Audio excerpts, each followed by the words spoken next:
in all white with blue lettering and blue helmets.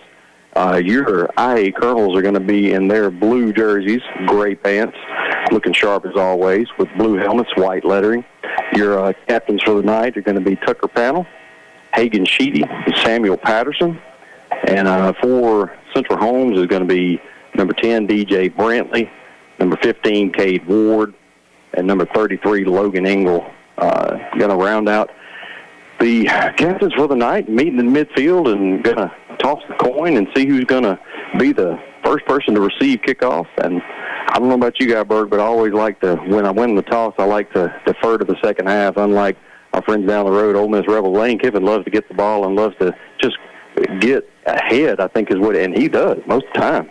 And it's just not in my nature. I like to be able to know what I've got coming in at halftime. Yeah, well, you know, high school football, different games, different talent levels. So to defer is probably the wisest choice. I do know that that deferring for Coach Nestor want to control the ball tonight, and that's what we want to see the Colonels do.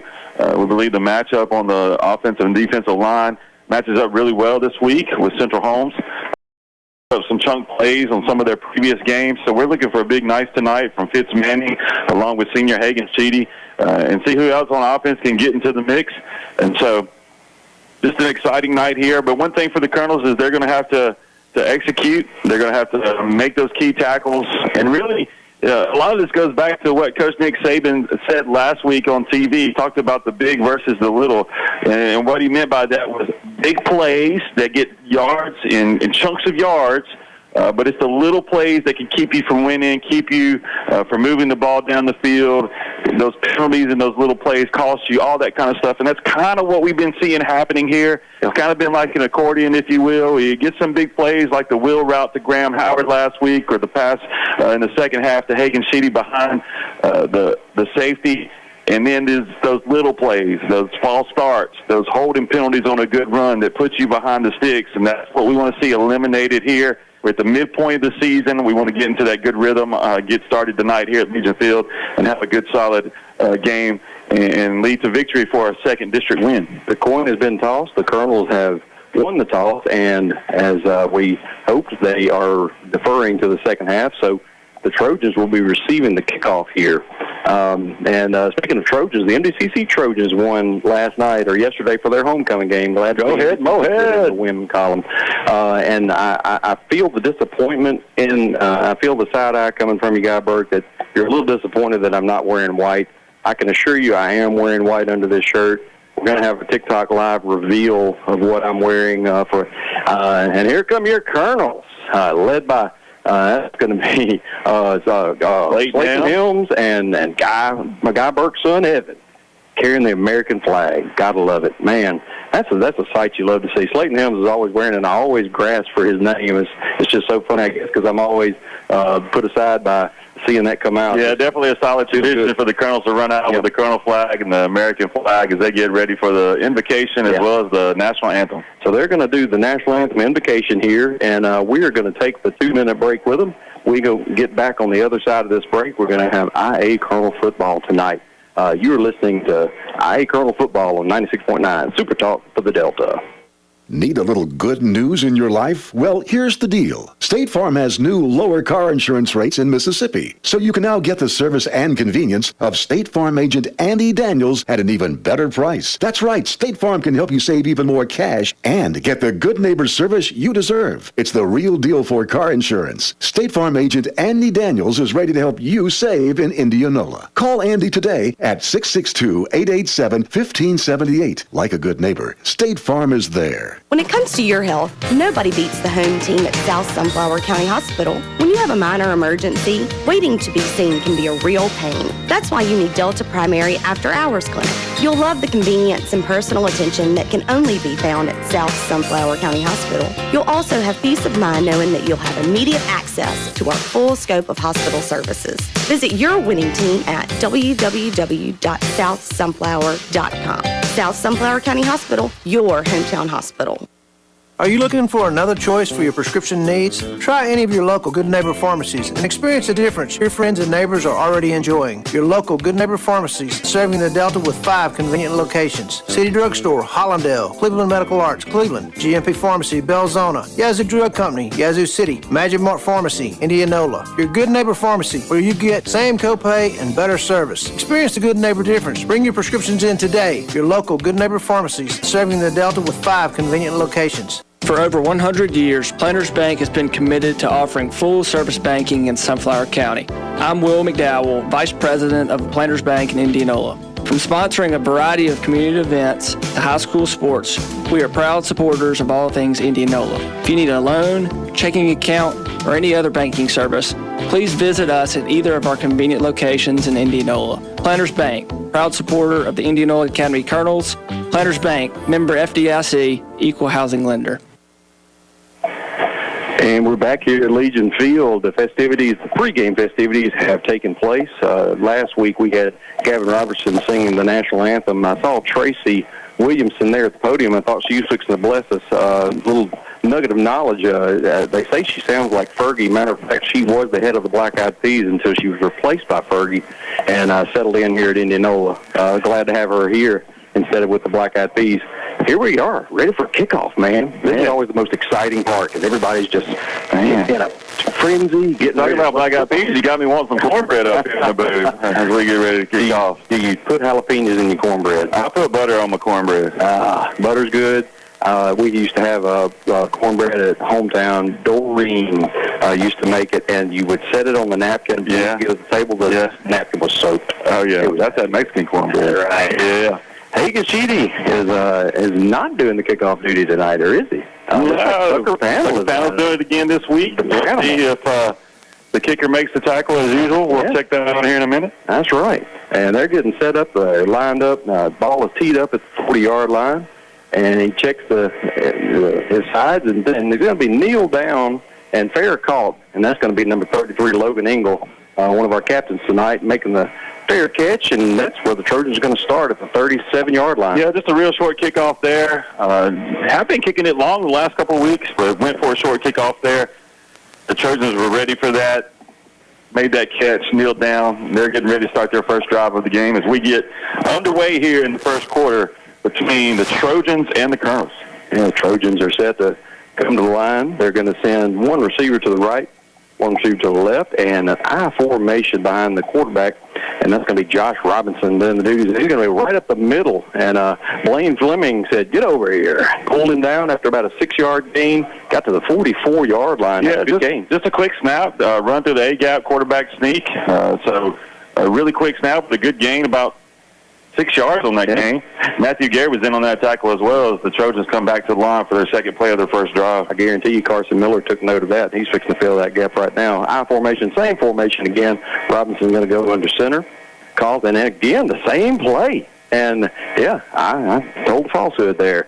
He goes across the 50-yard line into Colonel territory. Yeah, it was Evan Burke and Graham Howard in on that play. He got to the third level on that run. So 2 quick quarterback sneaks right up the middle. You have to believe that the coaching staff for the Trojans saw something on film, and they were wanting to exploit that and got them a first down.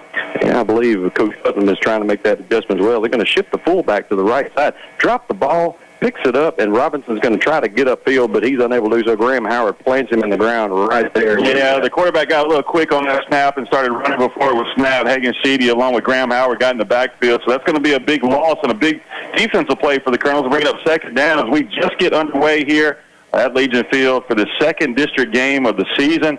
The Colonels versus the Trojans from Lexington, Mississippi. 10:44 left to go in this first quarter, 0-0. I'm not sure you fed that boy. Evan Burke was in the backfield. He smelled that ball hit the ground. He was up there trying to get the ball. He ate that Mexican cornbread. Shotgun formation, 2 receivers to the left, 1 to the right. Fullback behind him in the pistol formation, 8 is going to be in on the carry. He's going to take it upfield. He's going to get about 4 yards. Kids got that handoff, but Tristan Bradfield met him right at the line of scrimmage, brought him down. So it's going to bring up third down and long. So really a big play for the Colonels here to get off this field, to get in a punting situation. I think they would want to try to pin the Colonels deep if they don't get the first down here. But it's third down at 10. The ball's on the 47 of the Colonels here, 0-0 in the first quarter. pistol formation, and Robinson in the shotgun going to call for his receiver to go in motion, fake the jet sweep, hand off to the running back. That again is number 8, Hagan Sheedy said, "Not today, son." And 1 yard gain on play gets up to 4th and 9. Yeah, Kellen Kinsey tried to kick it to go off tackle, but several Colonels were there getting off their blocks, and all the blue jerseys and helmets to the ball. They got to say Coach Putnam's really pleased about that. Looks like they are going to go for a punt. I know from film last week they had a problem against Greenville Christian with the punt and with the snap. It actually was low snap, and was kneeled in the backfield. So let's see if they've corrected that this week. Maybe the Colonels can make a play right here. Graham Howard is set back at his 14-yard line, away for kick, 9:22 left in this first quarter. Evan Burke almost got another block, his second of the season. It's going to be fielded a line drive kick. Graham Howard's going to go to the right, back to the left, and he's going to be brought down about the 18-yard line, and that is where the Colonels are going to start their first drive. That was a great rush by the Colonels to get in that backfield, but Kinsey was able to get it off. And Jack Tate, number 11 for the Trojans, were downfield, was able to wrap up Graham Howard. So not really a big return on that, just a few yards.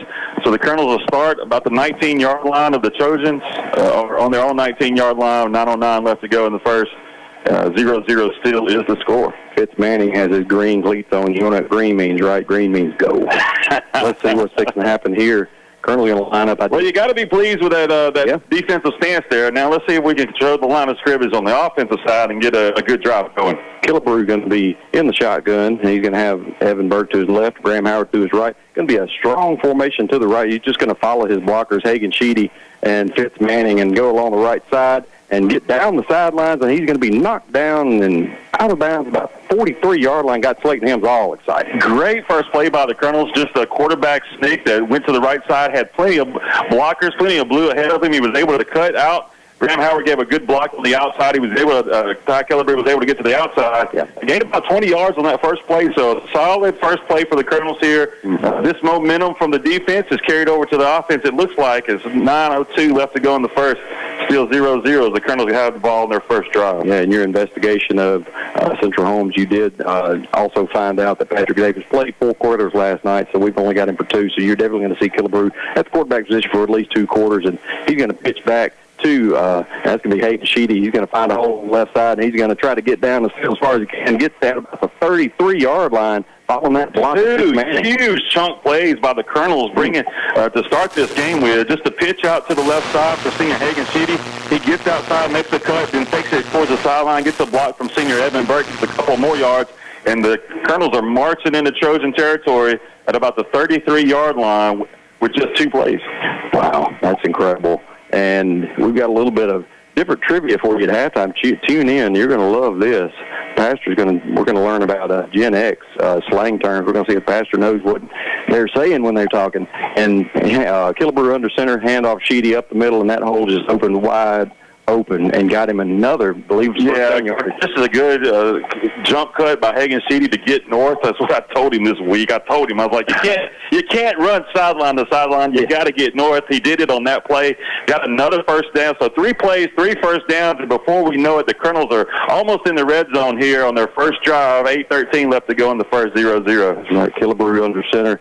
Evan Burke split out to the wide left. Graham Howard in the slot position. And Killebrew's going to turn around, hand it to Fitz Manning, and he is on his way to the 15-yard line. Good little gain there. 15-yard line. Good gain right there. Yeah, just a solid gain there. Logan Engel, number 33 for the Trojans, in on that tackle. But the Colonels are pushing forward, getting off the ball fast. I know Coach Nesser mentioned wanting to control the ball and wanting to control time of possession. So far, it's playing out that way. So the game plan is working as the Colonels have entered the red zone here. Let's see if they take their time and execute, maybe get close to that goal line. I tell you what, Lake Baird's khakis are smoking from working that down mark or running down this field. It's how fast the Colonel's been moving. And Killebrew under center, handoff Sheedy. Sheedy goes along the left-hand side, picks his way down inside the 10-yard line, gets down to about the 8-yard line, and that's going to be first and goal for the Colonels. Yeah, just a solid run. Hagan Sheedy just showing his strength there. Had about 3 white jerseys on his back, and he moved inside the 10. So that's going to bring up another first down for the Colonels. It's going to be first down and goal, Colonels. These are the kind of drives that you don't want to settle. Yeah. You want to make the play to get it in the end zone here. That's right. So let's see what Coach Nestor has in store here. Maybe time for that halfback trap here, and maybe get Fitzmanning a good run in the touchdown. I see AC7 here. I know watching my Green Bay Packers in the 90s, they used to always say tight ends are always open. Let's see what they do here. Killebrew is in the shotgun, and he's going to roll to his right and look, and he's going to just tuck it and run around the corner and get a block for Graham Howard and gets to about the 5-yard line, and there's a yellow flag on the field. 6:47 left to go in this first quarter. Yeah, that's the kind of thing that we talked about pregame. You know, drive killers, the little things, probably going to get a hold on the outside there on number 2, so that's going to push the Colonels back and bring up another first down, but it's going to be first down and long here. So you go from the 8-yard line probably back to about the 18-yard line. So it makes this a lot more difficult to get that ball across the goal line. It's interesting to note that the shortest play from scrimmage for the Colonels has been about a 5-yard gain. And that's just incredible for the offense. Yeah, you're wondering how we're going to counter this. It seems like the Trojans are kind of wanting to push everything to the outside to get it to the sideline. Let's see if there's a play action mixed in with this. Maybe find that tight end over the middle, a staple play within the Colonels' offense. Ty Kellebrew's running back to the huddle, 0-0, 6:47 left to go in the first. In our second district game of the year, hosting here at Legion Field. Ball on the 15-yard line, first down and goal from the 15. Evan Berg split out wide to the left, Graham Howard in the slot, and Hagan Sheedy behind Manning in the offset eye. Killebrew under center. Pitch back to Hagan Sheedy. He grabs it. He tucks it in his left hand, and he's looking for the end zone, and he runs around the corner. He gets to about the 4-yard line. He got us back to where we needed to be, second down and goal from the 4. Yeah, big run by the senior. Kudos to him for holding on to that pitch. The pitch almost got away from him, but he was able to tuck it in. He got that yardage back, got inside the 5. So another big opportunity here for the Colonels to get on the board. Whenever you can come out in your first drive, take time off the clock, and finish it with a touchdown, it's a huge boost of morale for your team. Let's see what the Colonels do as they come to the line. So penalty erased with that run. No damage done. Evan Burke split out wide to the right. Left, and that's going to be Hagan Sheedy up the middle. He's in. Hagan Sheedy in for 6. So 6:31 in the first quarter. Hagan Sheedy tacks on 6, and the Colonels are up early. Just a quick handoff, and number 5 gets a hole on the right side. Good job by the offensive line creating that crease. He's able to dive over the goal line with the Trojan defender right at his knees. Now the extra point comes as the Colonels are up 6-0 with 6:30 left to go. So first drive of the night ends up with a touchdown. Great play by the Colonels. Absolutely. Everybody contributing there, whether it would be a block downfield or carrying, toting the rock. And the snap is back, holds down, the kick is up, and it is good. So 7-0 Colonels, 6.5 to go in this first quarter. We're going to take our first break. You're listening to IA Colonel Football on 96.9 Super Talk for the Delta. Hey, Cooper, you know we've been talking about our Pap Store Robertson Floor Service for a long time. Olivia, you know there is a reason the people in the Delta shop with our Paps. You know it! We carry all type of floor, carpet, ceramic, wood, tile, and vinyl plank. We also sand, refinish hardwood concrete, and brick floors. For all your flooring needs, come see us at Robertson Floor Service. And get a free Coke. And by the way, the estimates are free. Robertson Floor Service Indianola, voted the best of the best for 2 years in a row. Hi, I'm Bailey at Bill's Body Shop in Ruleville, and we want to fix your car. We're a family-owned business that has long served the Delta with quality vehicle repairs. My grandfather started this business in 1972 with quality being his top priority. My dad has followed his lead for more than 20 years, proving to be committed to superior work. As a third generation, we are continuing the tradition of exceptional bodywork and excellent customer service. Give us a call today at 662-756-2745. You won't be disappointed. Back here at Legion Field with the Dean of Broadcasting, Jay Gary, and the Rev, Guy Burke. Colonels just went up 7-0 with 6:30 left to go on a Hagan Sheedy run to the right side, and the Colonels looked really good on that drive. Yeah, just an 80-yard drive. Did have one penalty that brought us back, but we were able to get that yardage back and get close, and then hand it off to Hagan Sheedy for a touchdown. So exact way that you want to start the game, hosting a district rival here from Lexington and get that score, get a lead in this ball game, 7-0 Colonels as we get ready to kick off. That's right. The Panama tees it up, and he's trying to get his guys lined up in the right spot as he looks to tee it up, approach this ball, and see what Central Holmes can do on their second possession. He kicks it about midway deep. It's going to be fielded about the 20-yard line. He takes that two-step run up and still be able to kick it deep, and it's going to be fielded there That's number 5. Cardell Mitchell gets back up to about the 34-yard line. That's where they'll start again for their second drive. Yeah, Cardell Mitchell catches it cleanly, makes a couple moves, but there's several Colonels down there that able to bring him down. They corralled him. He was covered up like a double quick on a Friday night, Jay Garrett. That's right. And good job by the Colonels to corral him, to get down, not let anybody get out on the outside, on the edge. That's been a problem earlier in the season. So good job by the special teams to get down there, leading 7-0 here as the Trojans come back to the line. One of those players that was down there was number 3, Carrick Robinson. Glad to have him back. Great to have him back tonight. Hopefully on offense he can maybe get the ball and make someone miss. That's right. Central Holmes, and the snap goes right between his legs, and then he goes and he's looking to try to make some yardage out of it. Not going to be able to do so. And William Baird ends up laying the last bit of lumber on him, but he had a couple of Panimal and Graham Howard chasing him. Yeah, Josh Robinson just batching out, you know, and he went right behind him for about 5-6 yards. He was able to pick it up and try to get some yards, but he had Tucker Panimal in there along with William Baird and a few others sprinting to the ball. So another good play on defense, going to bring up 2nd down and 18, so they go from their 34 all the way back. And so the Colonels have an opportunity here to keep them behind the sticks and maybe get a quick 3-and-out once again. What is it when it goes between the legs? It's called a nutmeg. A nutmeg. Yeah, you told me last week, and I still forgot it. They're going to come out in that same formation spread with a running back to his left of Robinson. He's going to hand off. That's going to be number 5. Cardell Mitchell again going to go around the left side, get up to about the 32-yard line. So that's the 3rd and long. Yeah, Matthew Gary Carson Miller tracked him down as he tried to turn up field on that jet sweep. Just a quick handoff to him going to the left, the far side. So good job by the Colonels to identify the ball, go to the ball, and then complete the play with team tackling. Yeah, Cardell Jones, 3rd-string quarterback of Ohio State, won the national championship over Alabama. Right? The 3rd-string quarterback. That's right. How about that? That's great. All right. That show off of that minute. Spread formation again, and Robinson's going to be in the shotgun, and Matthew Gary's creeping up to try to get that sack, and he's chasing him down. He's not quite going to get there. Throws it down the field. Levi Williamson gets shielded by the receiver there, Ethan Witt, and is able to come down with it. So big play for Central Holmes. Yeah, it was just a miracle play for Central Holmes because it was a low snap again. We had the blitz coming. Mm-hmm. Matthew Gary was in the backfield chasing down number 9, Josh Robinson, and he just unloads. And Ethan Witt, number 2, the senior, was able to use his size advantage to make that catch. So a huge play gets them into Colonel territory here on the 39-yard line. 4:36 left to go in the first. 7-0 Colonels. And Robinson going to go again under center in that offset I formation. Pitch is going to be back to the running back there. That's number 8. It is number 8, Kelton Kinsley. Yeah, Kelton Kinsley got that. And as soon as he turned up, Carson Miller was able to bring him down by his jersey. So a great play by number 57 from the Colonels to get down the line and keep a big gain from happening, to keep it 2nd and long here. So Colonels are doing a good job of getting off their blocks and swarming to the ball. Let's see if they can pin these Trojans down after that huge play on offense. Yeah, as we tick under 4 minutes to go in this first quarter, Colonels are playing a good game, having a few little snippets on defense, but able to corral them back on the next play. And Robinson's going to be in that shotgun, and he's going to hand off again. Same running back up the middle, Kelton Kinsley, and he's going to get up to about the 33-yard line. Sets up a 3rd and manageable for the Trojans.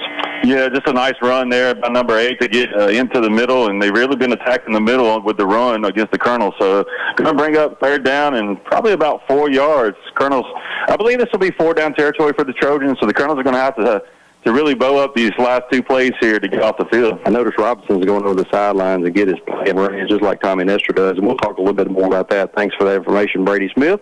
We'll collaborate on that in a little bit. Robinson's going to be in the shotgun, takes the snap back, and he's rolling to his left. He's being chased down and just tries to get rid of it. Ty Killebrew there on the coverage. Yeah, Big Joseph Roberts pushed his guy into the backfield, and then Tristan Bradshaw was able to come around, had number 9, Josh Robinson, in his grasp, and Robinson threw it, and it was broken up pass. So it brings up 4th down here. So huge play for the Colonels to get a turnover on downs here, to get the ball back and keep the Trojans from making a drive of this. Yeah, Josh Robinson tried to use his guy to tackle their guy. He almost got it. Probably have to look out. They're probably going to be looking to throw the ball out to the left side again. That's right. Colonel's trying to bring pressure. Good blocking up front, and it's complete right there. Evan Burke makes a big hit, knocks him out of bounds about the 20-yard line. At 3 minutes left to go, we're able to get the first down and keep this drive alive. Yeah, Robinson was able to roll to the right, found Mitchell, number 5, coming across on a crossing route, was able to fit it over 2 Colonel defenders into that window, and it's going to bring up a first down. So the Trojans keep moving down the field with 2 big passing plays to keep their drive alive. It's 1st and 10, and they're right at the 20-yard line. 3:03 left to go, 7-0 Colonels. Colonels trying to put a stall to this drive, and the Trojans have found something special as Robinson is in the shotgun, going to call for his receiver to come into motion to the left side, and he tries to go up the middle. Matthew Gary's there to ride him down about the 15, 16-yard line, so a little bit of a gain there, manageable second down, and Trojans are driving. Yeah, a solid gain there for the Trojans. Good thing Matthew Gary was there, because if not, he probably would have kept running. So 2:45 left to go in this first, and the Trojans are finding their rhythm on offense after 2 big passing plays. Colonels have had the opportunity getting in the backfield, but just were a little bit late before those passes got out. So it brings up a big 2nd and 5 here for the Trojans as they're in the red zone. Trojans coming up the line in the I formation, 1 receiver right, 1 left. Robinson going to go under center. Moves his fullback to the left side, hands it to him up the middle, and he's met. And there's Carson Miller slicing through the middle. Big play by Carson Miller to come through there, get off his block, and really stuff the play, and it's a loss of a yard. So great job by Carson Miller, number 57 here, as time ticks away in the first quarter with 2:05 left to go. The Trojans are taking their time. They want to control the clock as well, so a battle of like minds here tonight at Legion Field. Colonels are up 7-0 as the Trojans come to the line. Yeah, Trojans, I believe it's most of these high schools, they're not settling for field goals. They want 7 points, and I believe that's or 6 points, and that's what Trojans are looking to try to get here. They line up in the I formation, Robinson under center, and snap is back, and he fakes the handoff, and Hagen-Sheedy ain't fooled, and just mistimed the jump on Ty Killebrew, went right over his head, may have bopped him on the helmet on the way down, falls harmless to the ground, 3rd and 5. Yeah, just a great blitz package that came through there, a run blitz package, and Hagen-Sheedy was able to get in the backfield right in Robinson's face. He throws it up, he lost it up, and, I think Killebrew thought he needed a jump, and he didn't need to jump, and mistimed it, and it went right through his arm. So another escape there. I mean, the Trojans are more Houdini than Trojans right now. That's right. They're escaping these sacks and escaping these plays and still have an opportunity. It's 4th and 6, so the Colonels need to make another play right here. Definitely, and I believe the Colonels will probably bring pressure just like they did last time in there. I see 2 linebackers creeping up. Snap is low, and that's going to challenge Robinson to try to get it up the middle, and he is going to go up, and he's going to get his helmet knocked off. He's going to fall about the 11-yard line, and guess what? It's going to be Colonel football. Yeah, it looks like he might be short from where they're spotting that ball. Yeah, it's going to be Colonel football. Yeah, he tucked it in. He got blitzed. It was a pass. It was another low snap. He was able to... They're going to measure. Yeah, they're going to have to measure. Yeah. So Robinson took a low snap, and that seems like it's going to be an issue for them tonight because it's been consistent now over the first quarter. So he took another low snap. He dropped back to pass. There was a blitz from the Colonels. He was able to break it down and get up the middle. And we're going to see where this spot is. Yeah, it's going to be close. Let's talk about what Brady Smith talked about. Tommy Acey is the head coach over there. I believe you spoke to him earlier today. He was at 96 Carroll Academy. Is that what he said? And, yeah, it's a first down, Colonel. Big stop by Blue to keep them from driving. Huge play. Evan Burke came up with that tackle to keep them from moving forward, and the Colonels get the turnover on downs to start their second drive of the game. 1:30 left to go in the first. 7-0 Colonels, so a great defensive stand here to continue the momentum they've shown on both sides of the ball. And Guy Burke, I'm going to tell you this. People are listening. I had somebody stop me to tell me that they remembered the game that was 70-something nothing. It was homecoming against MRA. Back in 87? Yeah. MRA. Okay, wow. Yeah, they were here for the homecoming. Wounds run deep, don't they? Homecoming, my guy. All right, the Colonels are going to line up 1 receiver left and right. Killebrew is going to be in, and it's that lead play they did a while back. In that first play of the first drive, and he's going to tuck it and run, and he's going to change direction and go up the middle, just get what he can up to about the 15-yard line. Yeah, not a bad idea to try that misdirection and cut it back because it seems like the Trojans are really wanting to push you all the way to the sideline. So a good run by Killebrew to get a few yards, got about 4 yards as he comes back to the huddle. Ties the more comfortable running. Yeah.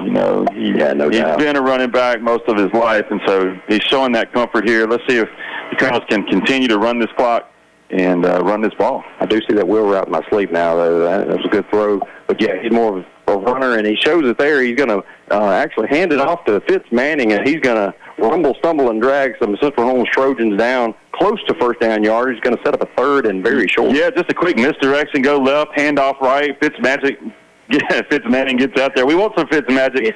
But he was brought down by Carson Burrow, number 70 for the Trojans. So still manageable, third and short. Colonels are able to run the ball at this point in time, gaining some momentum up front on the offensive line. 20 seconds left to go in the first quarter, 7-0 Colonels. Maybe the last play here of the first quarter is at 15 seconds left to go. The Colonel's going to go up to the line, split backfield behind Killebrew under center, and he's just going to push forward to try to get that first down and try to start that second quarter with a 7-0 lead and driving up to the 24-yard line. Yeah, just your basic quarterback sneak up there. I think he has the option to go either right or left into those gaps, and that's what he did. It was the play he scored on last week here at Legion Field. So another good drive. Gotta love started by the Colonels here tonight. About to start the second quarter. First quarter victory for the Colonels, up 7-0. We're going to have a second quarter of Colonel football when we come back. You're listening to IA Colonel Football on 96.9 Super Talk for the Delta. Hi, folks. Brady Smith with Sunflower Lumber and Home Center here to tell you about our company. Since the 1940s, Sunflower Lumber has been in the same location with the same mission we have today. That's customer service and satisfaction to the fullest. Our dedicated, knowledgeable staff is here to work for you, whether adding on to the hunting camp, updating your kitchen or bath, spring cleaning around your property, or replacing your roof. We're your first stop for all your project needs. Stop by today at 204 Highway 82 in Indianola or give us a call at 662-887-1511 and see what shopping local can do for you. That's Sunflower Lumber and Home Center. And go Colonels. Credit card fraud can be a nightmare. While you may not be held liable, especially for larger charges, that doesn't mean that being a victim of credit fraud is a walk in the park. But don't worry, Guarantee Bank has got your back. Our fraud team monitors your card 24/7. If our team suspects a suspicious transaction on any of your GBT debit or credit cards, we'll notify you by text, phone call, or email. Contact your local branch to update your information. Guarantee Bank and Trust, member FDIC. And we're back here at Legion Field. Start of the second quarter, IA Colonels leading Central Holmes Trojans 7-0. I am the Dean of Broadcasting, Jay Geary. Guy Burke is always the Rev in the box with me. And everybody here is wearing white but me. We're going to solve that at halftime. Please tune in TikTok Live. We're going to have the unveiling of the shirt. You guys will just want to tune in for that. It's a pretty interesting choice. Killebrew is going to go under center. Pitch going to be back to Hagan Sheedy, and he looks like he just has his choice of hole over there on the left-hand side being opened up by the receivers out there. Gets a good gain on first down. Yeah, solid game by the senior running back there, and about 7 yards on that. So it's going to have second down and short for the Colonels. Colonels are showing the ability to run the football tonight. So you got to believe that the coaching staff is pleased with that because one of their goals, part of their game plan was to control the clock and control the ball. Yeah. So the Colonels have been able to do that on their first drive. Now on their second drive, they're showing more of the same as they lead 7-0 here as we start the second quarter. Killebrew going to bring his troops to the line. He's going to send Evan Burke out wide left, Graham Howard wide right, and I formation in the backfield behind him. And Fitz Manning is going to grab the handoff and get maybe a yard, might get enough first down there. Yeah, it's going to be close. Looked like he was stopped pretty good by big number 65 for the Trojans, Logan Chun. He was chunning. That's right. And it is enough for a first down. Sometimes it's hard to, when it's on the far side, sometimes it's a little difficult. My apologies. You never really can, I say trust the folks over here. They're so far away from the ball, but the way he was spotted, it was a first down, but you never can really tell him his line judges, and he did. He spotted it right. Yeah, so another great start to the drive for the Colonels here. First down at the 35-yard line, spread formation. AC7 is going to be in the slot and going to send Sheedy in motion, and Walker's going to go up the field, and Sheedy's looking for a hole and runs into Graham Howard and over Graham Howard. Gets a few extra feet, and it might be enough for another first down for the Colonels. He's going to be right at the marker, maybe second down is short, but it's just a good jet sweep. Hagan Sheedy came in motion, took the handoff, got out to the right side, and it is going to be another first down. So the Colonels are driving once again, getting close to midfield. Seems like every run play is getting positive yardage. And if you're Coach Nestor, you got to be pretty excited about what you're seeing right now. Got some big things happening. Matthew Geary's coming in on the offensive side. It's always funny when you see the the huddle. Fitzmanning always is squatted down right there. Yeah. He's springing. He's loading up his spring. That just makes my knees hurt when I look at kids that do that. Oh, to be young and athletic. He's just reloading those feet. Matthew Geary going to line up in the backfield. Maybe they're handing the ball. Nope, they're not. They're going to penalty him to lead block, and Ty Killebrew goes to the right side, unable to find any holes, and just loses a yard. It's going to be 2nd and 11. Yeah, number 70, Carson Burrow, and number 7, Aiden Cheek, were in the backfield. Kind of sniffed that one out, so it's going to be a loss of yardage there. A loss of about a yard here. Going to bring up 2nd down and 11. You got to think a pass is going to come at some point. You got to think with all this running, there is going to be a play-action type pass or maybe that tight end slant across the middle. Yeah. We're going to have to be careful with that. You don't want to stall a drive with a turnover. So Hunter McIntyre was my quarterback at CDA, and we drew in the dirt, and Coach Irvin called for a slant and go. I ran a fake slant, and down the field, Hunter threw it up. I ran under it, 97-yard touchdown pass my 9th grade year. How about that? For me. How about Hunter McIntyre threw it right where it needed to be. I was able to run under it, and we ended up beating Central Holmes, going 8-0 that year, winning North Central A. We're going to actually take a break with the timeout on the field. 9:08 left to go. Colonel's leading 7-0 and have the ball 11 at their own 44. You're listening to IA Colonel Football on 96.9 Super Talk for the Delta. Playing defense doesn't have to be something you do with your bank. On the Community Bank team, our strategy is simple. We're here to cheer you on through every financial play call and every savings celebration. With over 100 years of knowledge and experience, our playbook knows when to run a blitz, call an audible, or throw a monetary Hail Mary. No matter what banking services you need, Community Bank is ready to coach you through it. Community Bank, committed to our community. Member FDIC. Born and raised in the Delta, we get it. We understand your connection to this land because ours is just as strong. It's not only been our home for 7 generations, but the home of those we care about. We value the natural resources of the Delta and the joy they bring to us. Our goal every day is to nurture and protect those as we continue to provide the best services possible to our customers. That's Gresham Petroleum Company, Indianola. Call 887-2160. That's Gresham Petroleum Company. Killebrew goes under center, sends Graham Howard in motion from right to left, and pitch back to the running back. I believe that was Sheedy. He tries to get upfield, gets maybe a yard, 3rd and 10 for the Colonels at their own 45. Yeah, just a quick pitch after Graham Howard went in motion to the far side. Hagan Sheedy was able to turn up, but it was met by Cardell Mitchell, number 5 for the Trojans. So got back to the original line of scrimmage. So here's that 3rd down along a scenario. Coach Nisser always wants to be in that 3rd and 4 kind of range because you have all of your options. Let's see what the Colonels do here as they're behind. Right back to the original line of scrimmage on the 45-yard line, trying to get this drive going. Trips to the left. Killebrew shotgun, looking over the middle. AC7 makes the catch, and he is thrown down. Looks like may have been thrown down to 1st down yardage, but little yellow laundry in the back. Right there in the middle of the flag field. On the play. Don't know if it's going to be a hold or pass interference. Yeah, that's in that area where it could go either way. AC7's tall, tight end, went up and got it, brought it down. Looked like once he secured it, the ground might have caused it to pop loose a little bit, but we're waiting on the call from the White Hat. Well, he just made the call illegal man downfield, so okay. Going to negate the play. The Colonel's going to have to line up again and try to figure out what's going to be the right call here. Yeah, you didn't know if they would accept that penalty or not. Looks like they're going to push the Colonels back, though, and make them do 3rd down and long once again instead of making it 4th down. That's right. Going to be 3rd and about 15 from the 40-yard line. Colonels are going to have to get to the Trojan 45 to get a 1st down here. 8:16 to go. Trojans leading. That was the second penalty against the Colonels tonight. Yeah. Let's see if they can overcome it and try to make a play. At least get back to manageable field position and maybe get a good punt. Killebrew in the shotgun. Got Fitzmanning over to his left. Looked like a ball might have been tipped on the line of scrimmage. Looking for Evan Burke on the slant route. Incomplete. Yeah, it's probably a good thing. Number 7, and cornerback Aiden Cheek was about to step in front of that pass. So it really didn't look like he got a lot on that pass. As Killebrew dropped back, I don't know if it was the pressure or, like you said, it got tipped at the line, but thankfully it fell flat. Yeah. We'll just have to lick our wounds on that, come back with another job. Hopefully this punt will flip field position for us.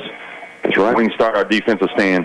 And Levi is set the center snapper position with them big green shoes on, makes a good snap back to Ty Killebrew. Kick is up, and it's going to be fielded by the quarterback at the 27-yard line, and he's going to be a little bit shifty and take it around the right side and be brought down from behind by Evan Burke. Yeah, another flag on this play here, so not sure if it was a block in the back or a hold, but the Colonels were able to corral Robinson before he was able to get through, so let's see what the call is. Maybe pushing the Trojans back further, which would help give the Colonels good field position on this defensive. That's right. It is against the Central Holmes, and I didn't quite see what the hand was. Looks like a hold. Holding. Okay. Yeah, it looked like a hold. And so they're going to push them back from the spot of the foul, I believe. Yep. And we'll see where they start at. Maybe it's not a hold. What did he? It looked like he did like a fist. Oh, speaking of which, Tom Dempsey is an American boxer who's in the Boxing Hall of Fame, and it was I had his name, Dempsey. Jack Dempsey? Oh, Jack Dempsey, pardon. Yeah. Tom Dempsey is the kicker. Okay. We said Jack. I said Jack. Jack is the boxer. Okay. I agree with you, so yeah. Well, with Jack Dempsey, we apologize to the professional boxer. It was actually Tom Dempsey. Well, it was the 60s, and I wasn't alive. So. I know that's right. And neither was I. And but, yeah, here we are. 7:47 left to go. Trojans going to take over at the 26-yard line and down 7-0. The Colonels leading here 7-0 in the middle of this second quarter. Going to go for the reverse.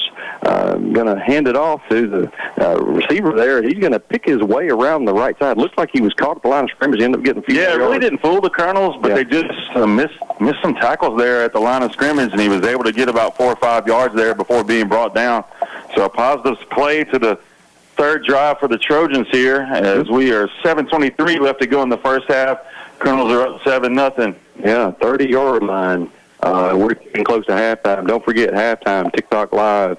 Please join us. I believe Ginger Berry was in there with us last time. Hopefully she'll be in there with us again. A couple of other regulars are in there. Hope to see you guys there. Low snap again, and Tristan Bradshaw got the running back. Unfortunately, he wasn't the one that had the ball. Robinson puts it on the ground. They're calling it down. Graham Howard comes up with it. Showed it down. It's going to be enough for a first down. Yeah. Tristan Bradshaw was able to take the running back, but they pulled the football, ran up the middle once again, which has been a soft spot for the Colonels. Going to have to tighten up on that middle defense with our linebackers. And it looks like a timeout by the Trojans. Timeout on the field. We're going to take it with them. 7 minutes to go, and 7-0 is your lead for your IA Colonel. You're with IA Colonel football on 96.9 Super Talk for the Delta.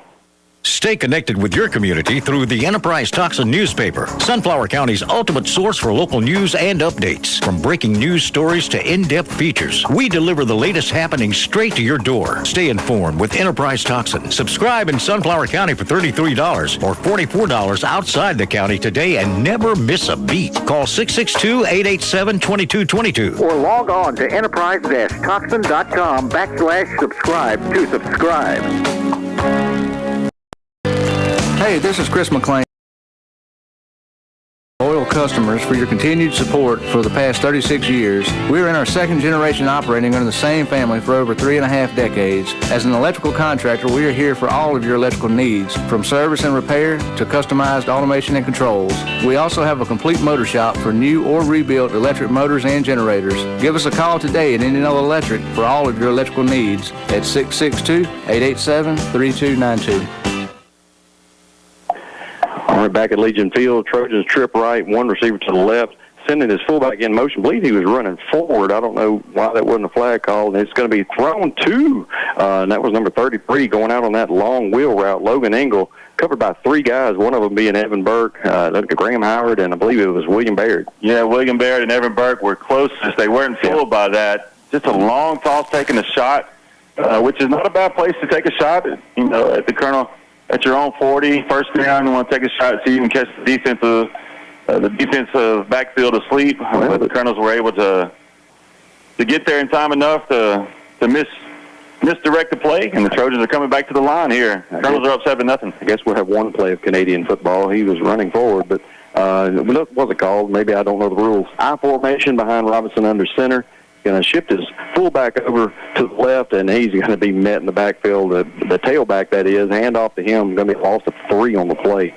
Yeah, Strain Howard along with Carson Miller in that backfield to take down number 8, Kelton Kinsey. He was met as soon as he got the ball. I think the Trojans are lucky that the handing the ball off the ball wasn't knocked out. That's how quick it was. Carrick, K3 coming in to play defense in place of William Baird. So see that adjustment coming by the Colonels. He's been out with a broken hand for a couple of weeks. I should say fractured hand.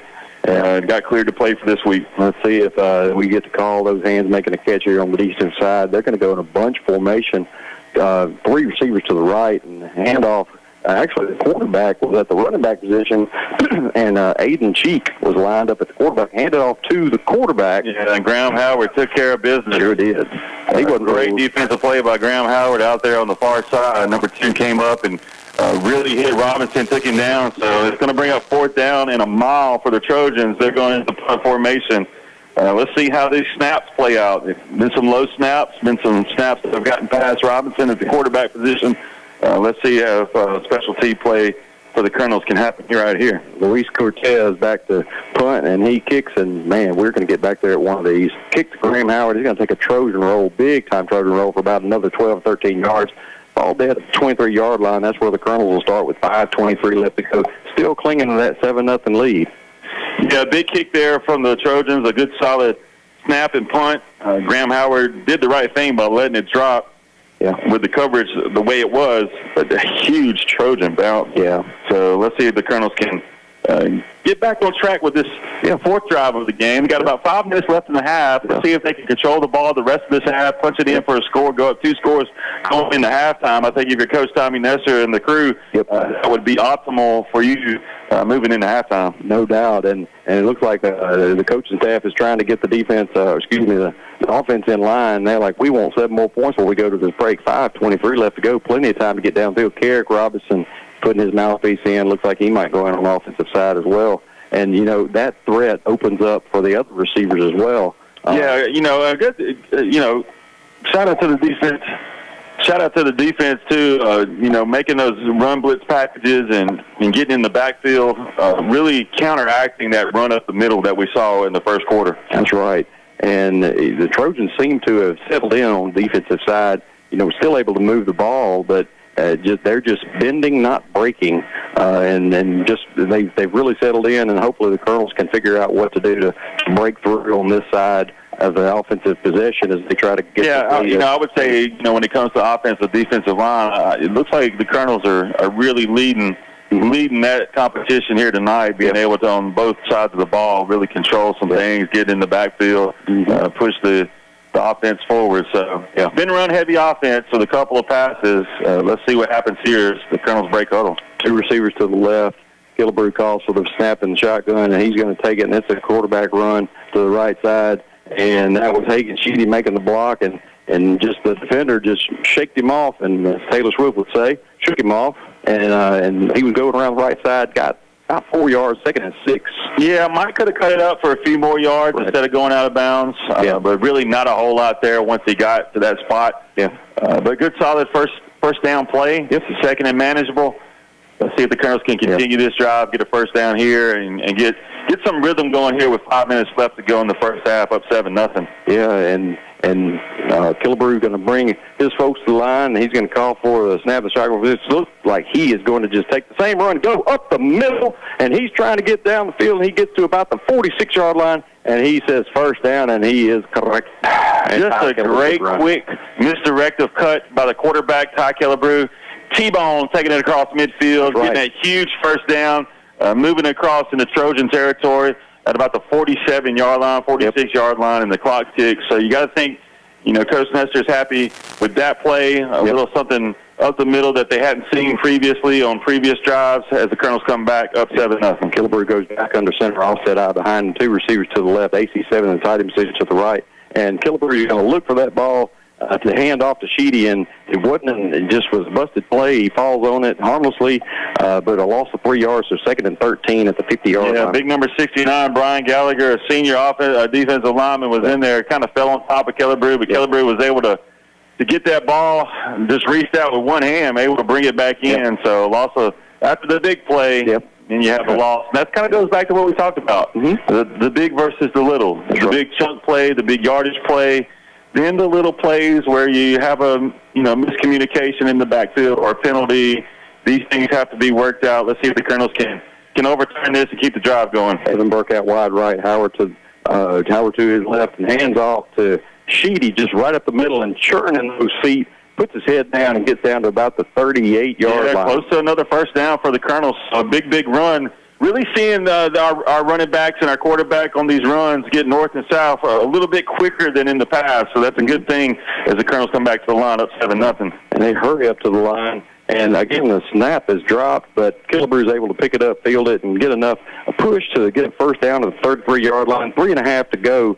And that's going to be a stoppage of play here. Maybe getting Carson Burrell, number 70 for the Trojans, on maybe push it to the face of Blaine Fleming. Don't know if it's going to be called on both or just called on the Trojans. It's going to be on us. Oh, my goodness. And I was just looking at his. It looks like he's wearing a heavyweight World Wrestling Federation championship belt on his back. Well, this goes back to what we just mentioned. We have a good run. We get a first down, the momentum going, and then just no reason to do that, and it's going to bring us back 15 yards back towards midfield to bring up a long first down play. So Colonels are continuing this drive. 3:32 left to go in the half. With that pushing us back, it's going to be tight for us to maybe potentially score here before the half ends, depending on how the Trojans play defense here. 1st and 10, and those of you watching on live stream, it's been a topic of conversation what is being worn by Ty Killebrew. It's a butterfly collar. He's had a neck injury and also plays linebacker, so he wears that protection. That's Sheedy to the right. It looked like he was going to have a hole there. Bambino falls in front of him. You're going to get about a 2-yard gain, 2nd and 8. We tick under 3.5 to go.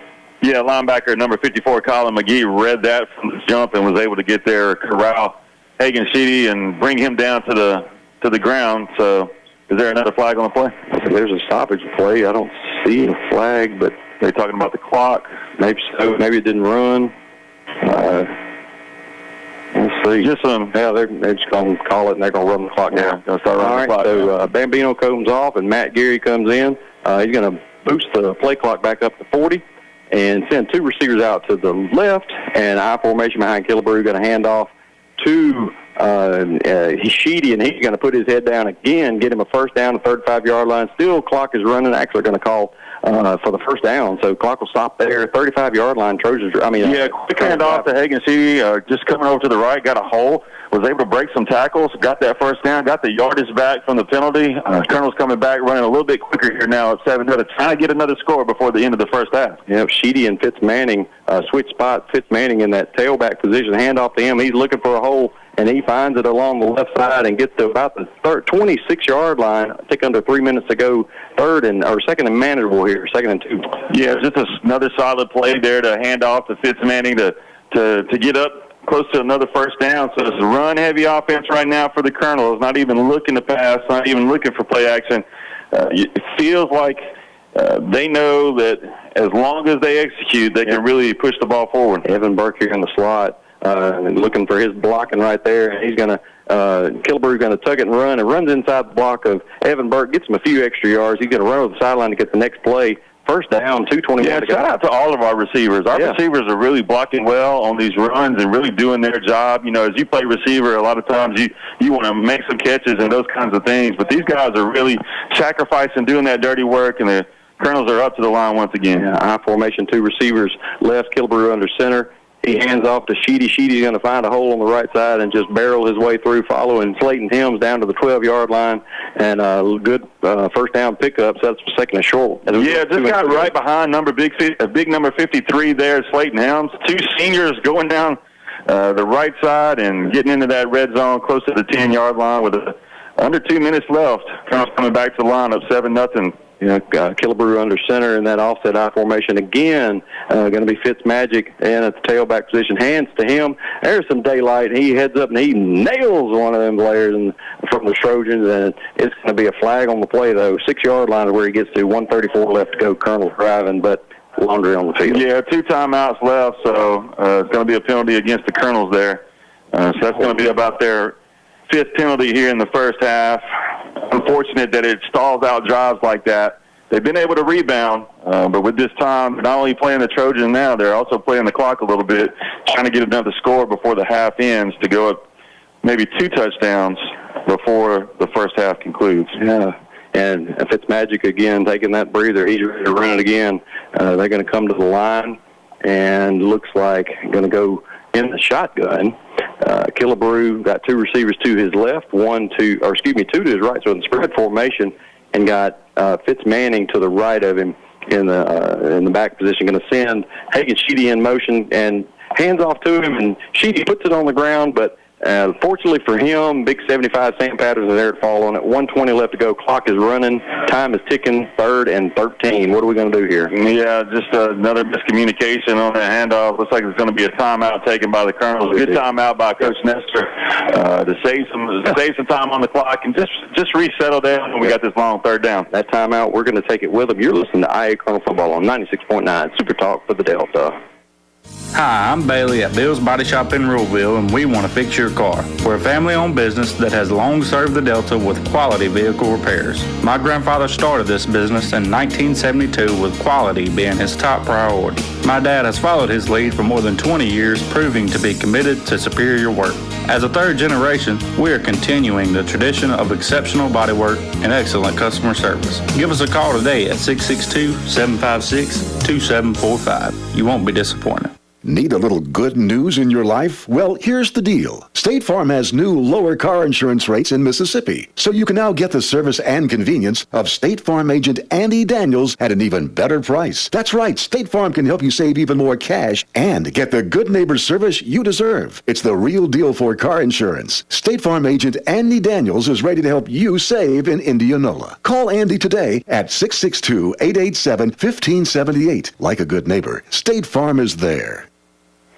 And we're back here at Legion Field. Your Colonels leading 7-0 over the Trojans with 1 minute and 9 seconds to go, facing a big 3rd down here.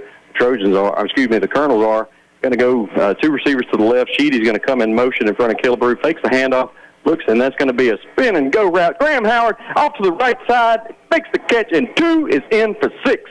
Attaboy, Graham Howard. Love to see Graham Howard one off the line of scrimmage. The line protected. Ty Killebrew. He threw a great ball to the front pylon.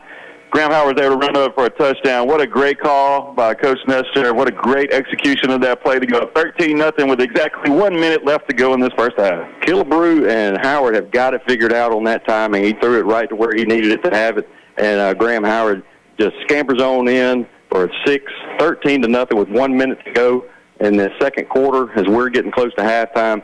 The snap's back, the hold is down, the kick is up, and it is good. Colonels leading 14-0, 1 minute left. They're going to try to hold on before halftime. And at halftime, we're going to talk about my white shirt. We're going to do a little bit of trivia with Guy Burke. And we're going to take our last break before halftime, try to get these sponsors paid. You're listening to IA Colonel Football on 96.9 Super Talk for the Delta. Coach Tommy Nestor here for South Sunflower County Hospital. In the Nestor household, we know a thing or two about championships. And just like the therapy team at South Sunflower County Hospital, we know that championship health care is always in season. South Sunflower County Hospital provides preseason training, game day coverage, in-season evaluation, injury management, and postseason recovery, which allows you to stay in the game longer. South Sunflower County Hospital, your hometown hospital. Are you looking for another choice for your prescription needs? Try any of your local Good Neighbor pharmacies and experience the difference your friends and neighbors are already enjoying. Your local Good Neighbor pharmacies serving the Delta with 5 convenient locations. City Drugstore, Hollandale, Cleveland Medical Arts, Cleveland, GMP Pharmacy, Belzona, Yazoo Drug Company, Yazoo City, Magic Mart Pharmacy, Indianola. Your Good Neighbor pharmacy where you get same copay and better service. Experience the Good Neighbor difference. Bring your prescriptions in today. Your local Good Neighbor pharmacies serving the Delta with 5 convenient locations. And we're back here at Legion Field. 1 minute to go in this first half, and Tucker Panel is going to kick it down the field. It's going to be fielded and dropped by the Central Holmes Trojans, and going to fall on it right there at the 27-yard line, and that's where the Trojans are going to start with 55 seconds left to go in this second quarter. Tucker Panel gives a high kick, and Cardell Mitchell misplays it, misjudges in the lights here at Legion Field. Number 14, Levi Williamson, with those bright green cleats, grabs him and is in on that tackle, along with senior Carrick Robinson, who just got cleared to play this week after a fractured hand. And good play by the Colonels. 55 seconds left in the half. Let's see if the Colonels can stop and keep pitching this shutout. I say you're going to go trips to the right, or actually that's one of the receivers that's going to run off the field. That should be illegal substitution. Here we go. We're going to just run one off, run one back home. Should be delay a game. Delay a game at least. And Robinson's going to try to call the play. Oops, he's calling. He had a little bit of a bump there with the official. Going to go in that spread formation. Robinson's going to have his running back to his right. Again, that low snap picks it up, and Tristan Bradshaw is giving chase, and he is running around like a scared rabbit. And he's met right there by Nichols McCory. Big play by him. He hands him his shoe back. Got to love that. Said, here you go, man. You fell out of Well, Robinson rolled out. There was a blitz coming. Matthew Gary came on a blitz, and that left Tristan Bradshaw, who has length and height. No doubt. And Robinson couldn't see over that length and height. He comes back around, running to the far side, cuts up, and number 51, Nichols, was able to take him down. Timeout on the field for the Trojans. 42 seconds left to go in this first half. Colonel's playing solid defense, up 2 scores, 14-0. Trojans are, running around breaking these plays, but it's because of the pursuit of the Colonels. The Colonels have found new life here. A little bit of excitement on the defensive side. Being up 14-0 will kind of create that a lot of times. Coach Putnam putting his guys in a spot with these blitz packages to really create chaos in the backfield, along when you have low snaps and, snaps that are not right to the quarterback. That causes a lot of chaos, and Robinson was running around, and the Colonels were able to corral him and bring him down. Yeah, when that ball touches the ground, you have at least a half-second delay, which may not sound like a lot, but it's a lot in football. And it just makes the play go out of whack, out of sense, and then it just becomes a wild goose chase. And fortunately for us, Nichols McCory was there to catch that goose, like in Columbus, Ohio there, catching the geese over there. 42 seconds left to go in the second quarter, and the Trojans are trying to see what they can do here right before the half. Trips to the right, and that's going to be Robinson swinging out to his right, met by Graham Howard. And again, I believe that's Nichols McCory. He is hunting some Trojans tonight, and he drives them out of bounds. 34 seconds to go. Yeah, just a quick out route there into the flat to tight end Logan Engel. Graham Howard is able to corral him, push him out of bounds. Stops the clock, which is good for the Trojans, but brings up third down and long. 34 seconds left to go in this first half. Colonels are pitching that shutout up 14-0 here at Legion Field in this district game against the Trojans. Yeah, Matthew Geary out there trying to give Nichols McCory some instruction, let him know where to be, and Nichols McCory is very taking heed because he's been on the last 2 tackles. And it's going to be, again, Robinson back in the shotgun and snap back to him, and he's looking across the middle for his receiver, and Ty Killebrew is there to bring it down and fall harmlessly to the ground, much like my phone just did. We're on TikTok Live if you want to join us. 28 seconds left to go, 4th and 8. Yeah, Cardell Mitchell was running a slant up the middle, and Ty Killebrew was able to follow him. The pass was low and behind. Ty Killebrew knocks it away. So a good stand by the Colonels, going to bring up 4th down and long, and the Trojans are going to be punting. Let's see. You never know what might can happen. They're going to be all-out pressure on the punter. Let's see if the Colonels get there. I'm bringing the house. And by house, I mean Levi Williamson. There he goes. And, it is blocked. And I believe it was Evan Burke who blocked it. His second block of the year. The 6-yard line is where the Colonels will take over. 23 seconds left to go, and they are threatening. Man, do you talk about bringing the house. Every blue jersey was up towards the line. Nobody was even back to return, and they got there. They got there quick. No penalties, which is, you worry about somebody jumping off sides or some other thing. Nothing like that happened. The Colonels are right here, 1st and goal with 23 seconds left. Could go up 3 scores on that special teams play. Big break for the Colonels there. They were probably happy going into the half, up 14-0. Chance to go up 21-22 here. 23 seconds left to go. They are in the red zone. As a matter of fact, inside the 10-yard line at the 7. Killebrew is going to go under center I formation behind him. 2 receivers to the left. And handoff is going to be to Sheedy, and Sheedy is going to look for the end zone, and he's going to find it. Touchdown, Hagen Sheedy. And it is 15 seconds left to go. Colonels have just taken a 20-0 lead. What a turn of events here at Legion Field. The Colonels get a good stand. You think it's, the Trojans are going to maybe run out the clock in the half, but the Colonels make this stand. They make some plays. They get in the backfield, cause some chaos. The Trojans have to punt, and then special teams take over. I'm not going to call it beamer ball, but it was great, all right? And one play later, the Colonels score, adding on this extra point right here, this extra point try with 15 seconds left in the half. Snap is back. The hold is down. The kick is up. And Sheedy tacks on his 7th point of that drive. So the Colonels 21-0. 15 seconds left to go in this half. Well, I'll tell you what. I think we all thought the matchup was a better matchup than last week. Last week I felt like was a little bit of a trap game. You come off that hard-fought road win there at Benton in Yazoo.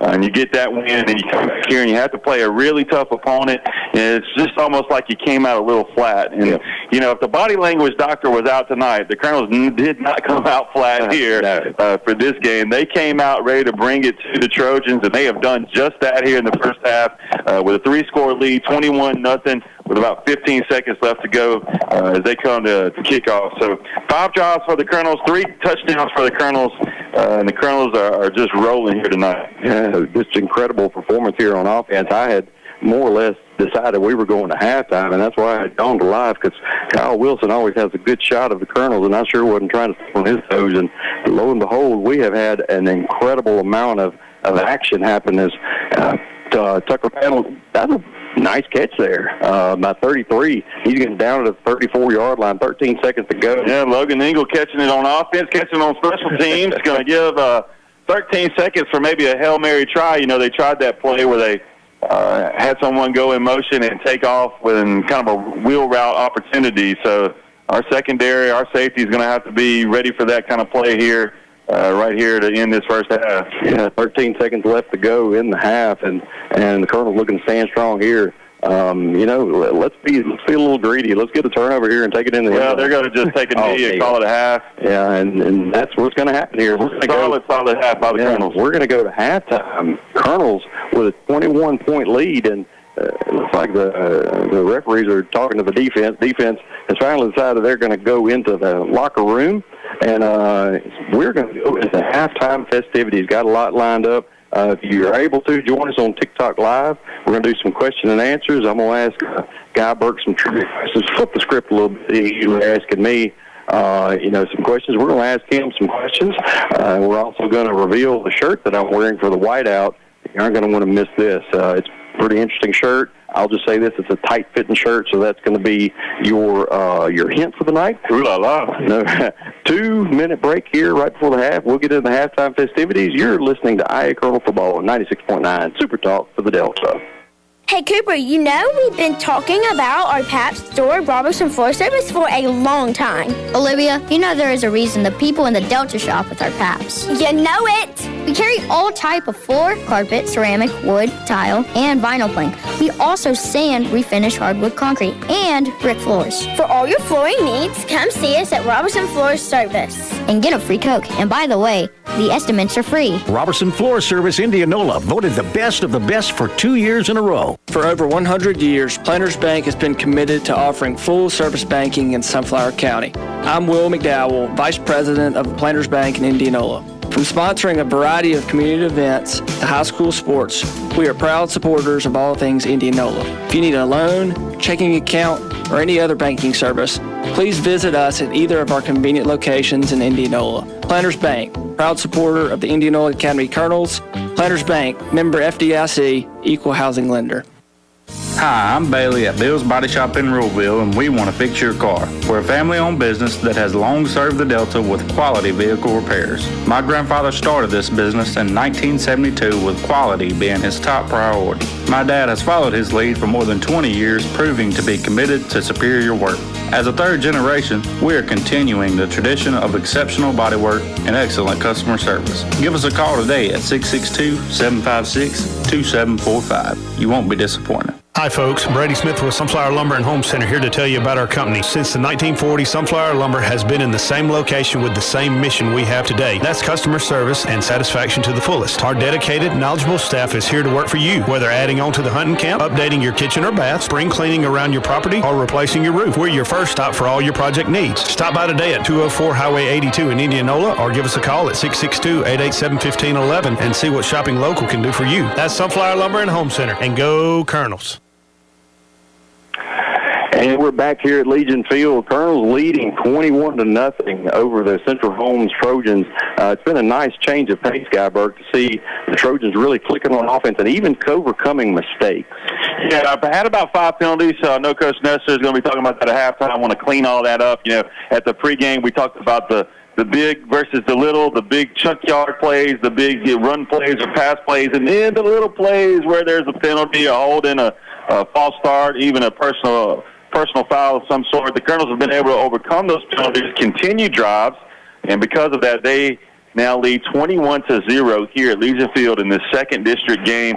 We were just talking on TikTok Live at our halftime show about the importance of bouncing back from last week. We took it on the chin last week. It was a brutal loss here at home, but now these guys have put that behind them. Coach Nestor said they had a better week of practice in their preparation.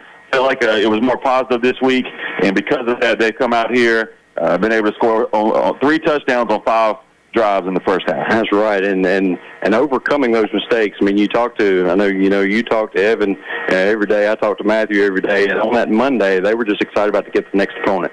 Put the pass behind them. Remember the goldfish, just like Ted. Yeah, it was almost like that was a trap game. Like I said earlier on the radio, hey, if the body language doctor was out here last week, they came out flat. They were flat as Pepsi last week. This week they came out with a lot more energy, ready to play, and you saw it from the get-go. So the Colonels, they just went up 21-0 on that special teams play. Here's the deal. They get the ball back in the second half, and there has been little to no resistance from the Trojans against the run game of the Colonels tonight. So the Colonels have a great opportunity to get back out on this field, go up 4 scores, and really be in control of this district game. Yeah, and Sheedy is approaching 100 yards if he hadn't gone over it already. I was trying to do the calculations there, and I'm not as big of a math guru as I thought I was. He's had about 12 carries, and he's very close to 100 if he's not over it yet. So he's really running the ball strong. Ty Killebrew 1 of 3 on passing, but 1 for 1 on touchdowns. Yeah, there's plenty to clean up, though. We mentioned the penalties. There's been several miscues on handoffs, on getting the snap right. So we've been able to recover those fumbles. We haven't lost the turnover. The only turnover was that special teams play by the Trojans that we were able to capitalize on. So we've been fortunate to get back on the ball, but sometimes that's just, hey, it's been said plenty of times, I'd rather be lucky than good. Absolutely. So we've been lucky enough tonight to get those fumbles back and retain possession. We want to continue that in the second half. Yeah, appreciate Caroline Panel for getting the stats and Amelia Kate for running them up to us. Looking at the stats here, one theme that I see that's different from weeks past, Guy, is a lot of solo tackles. Usually there's more assists or more notches in the assist area. A lot of solo tackles. As a matter of fact, Carson Miller 4, Graham Howard 5, leading the way for solo tackles. Few assists there. Defense making tackles. Let's shout out to Graham Howard. This kid is playing against his former coach, and he was ready. Yeah, he was ready. He talked to me after the pep rally today. He was like, that's my former coach. And so he had that in his mind all week, and he's come out and he's made several solo tackles, but he won off the line and caught that touchdown pass for the second touchdown of the Colonels in the first half. Great ball by Ty Killebrew. So a lot of stuff cooking in the kitchen tonight for the Colonels here as we play this second district game. And I Jay, I keep talking about the district game because we want those district wins. Absolutely. We've got one. If we get this one, then we'll travel up to West Memphis, then host Canton at home. So all these district wins help us move towards the playoff picture. Right, and that's the big part. Last year we went in 1 win on the season into the playoffs, and everybody's like, well, why are they even going to the playoffs? And we won. So we moved on when a lot of teams who had maybe 5 and 6, 7, 8 wins were sitting at home. We were playing week 2. That's just because of who we played in the power rankings, and also getting that win and that big boost from playing that Manchester team. They were ready to win. You could have told me you couldn't have told me that team lost that many games, and they were just ready to play. And that's the Colonel team that showed up tonight too. Yeah, it's just a huge difference week to week. So they're able to bounce back this week. And you may be out there and you may be wondering, why are you talking about district games and all this kind of stuff? Well, hey, we're midway through the season. This is 5 games in now, and this makes a huge difference because we've got to start looking how we can finish and maybe potentially even host a first round playoff game here at Legion Field, and it's been a couple years since that, and we would love to see that, especially for our senior group. Absolutely. Shout out to it looks like Ginger and Phillip have joined in. In fact, they called us out on it live. DJ Gary and the Rev. So yeah, maybe that's our new name. Who knows? Appreciate you guys being in there. My mother and brother have joined as well. Glad to see Clarence Addison. My brother. That's right. And me, Kate, right here. The sweetheart who always runs our numbers. Y'all check out her promo she did this week too. Yeah. It's on the TikTok. Check it out. It's incredible. She did a great edit and put it up this morning. It's gotten a lot of attention from IA folks and those around the globe, matter of fact, have made notice of it. You mentioned cooking. And so what I want to do is I want to take a segue, and we're going to go into a little trivia. We're going to go with today's vernacular. All right, today's lingo, today's slang, a little urban dictionary segment here. Yeah. I usually have the trivia. Now, this is the trivia from DJ Gary tonight, along with a little help from his teenagers, I do believe. I'm a little unorthodox in my delivery. You know that as well as anybody, especially calling the hot-to-go touchdown for, Fitz Manning. I've got another one in the wings for him. He just got a score to hear it. He asked me what it was. I said, score, and you'll hear it. All right, so so what does cooking mean to current youth? I think cooking means, like, being on fire, being on your game, winning, those kinds of things. Doing good, yeah. So if someone ate, what do they do? Well, if they're eating, they're getting the ball. Yeah. They're scoring points. They're getting possessions. They're eating that night. Right. They're doing well. What if something? I'm 2 for 2, by the way. Yeah. So what if something is bussin'? Think back to your cornbread. Baby, that's when I go down to the barbecue joint and I get those ribs, and it's bussin' down there at the barbecue place. What does pop off mean? Ooh, pop off. Like pop off. That means it's hitting. That means it's cool. That means it's going. Like Fitz Manning popped off a 65-yard run. He did a good run there. Did a good job. All right. What does cap mean? Cap means, man. I don't know that one, right? That's a lie. That's untruth. Don't be speaking that here. Yeah, that's right. Man, I'm smoking. Yeah. I'm smoking. I'm cooking out here tonight. I'm in my bag, baby. That's right. Here's one for you. Pookie. What's a Pookie? That sounds like the name of a dog. Yeah, Pookie. What's a Pookie? I'm going to have to pass on that one. I don't know if it's like Family Feud where I pass and I come back to it. But someone you love. Oh, okay. All right. So your family's your Pookie. Shout out to all my Pookies down here in the stands down here. We got Mama and Daddy and everybody. You did good, guy. What I'm going to do is I'm going to leave this list. Did I win a gift card? You win. Well, I don't want to say the removal of my shirt, but you're going to see my shirt after this break. But I'm going to leave this right here between us, and I'm going to challenge you and myself to try to use one of these words in third or fourth quarter. Somebody on TikTok Live last week gave us befuddled, and I think we mixed that in last week. So we'll try to get some of these. We'll have the Urban Dictionary segment of the second half. That's right. So on the other side of the break, I'm going to reveal my whiteout shirt. You're not going to want to miss this. And before we can't, it's not new. That's right. It's not new, and it's tight. So I do want to give a shout-out. Oh, I'm sorry. He started typing when I was reading it. Kendall McLeod wants me to wish a happy birthday to Laura Beth Williamson McLeod. Hey, Laura Beth, happy birthday to you. I love them folks. So, yeah, glad to see you listening to us on 96.9. We're going to take a 1-2-minute break, and on the other side, we're going to reveal the whiteout shirt. You're not going to want to miss this.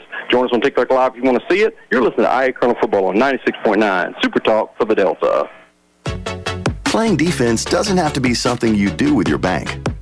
On the Community Bank team, our strategy is simple. We're here to cheer you on through every financial play call and every savings celebration. With over 100 years of knowledge and experience, our playbook knows when to run a blitz, call an audible, or throw a monetary Hail Mary. No matter what banking services you need, Community Bank is ready to coach you through it. Community Bank, committed to our community. Member FDIC. Born and raised in the Delta, we get it. We understand your connection to this land because ours is just as strong. It's not only been our home for 7 generations, but the home of those we care about. We value the natural resources of the Delta and the joy they bring to us. Our goal every day is to nurture and protect those as we continue to provide the best services possible to our customers. We are Gresham Petroleum Company, Indianola, Mississippi. Call 887-2160.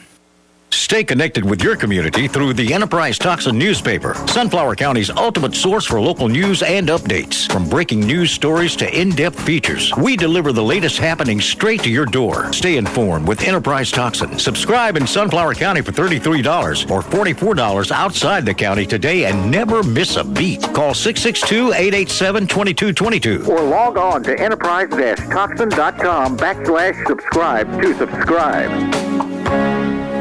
Guarantee Bank and Trust loves bringing you the latest and greatest in technology. Meet the interactive teller machine. It has all the functions of an ATM plus access to a Guarantee Bank teller through video chat. ITM live teller hours are currently 7 a.m. to 7 p.m. Monday through Friday, and on Saturdays 9 a.m. till 12 noon. The ITM functions as an ATM outside the live teller hours. Get the Community Bank experience with Guarantee Bank and Trust. Even with continued growth and new technology, we're committed to our customers and our local communities. Member FDIC and Equal Housing Lender.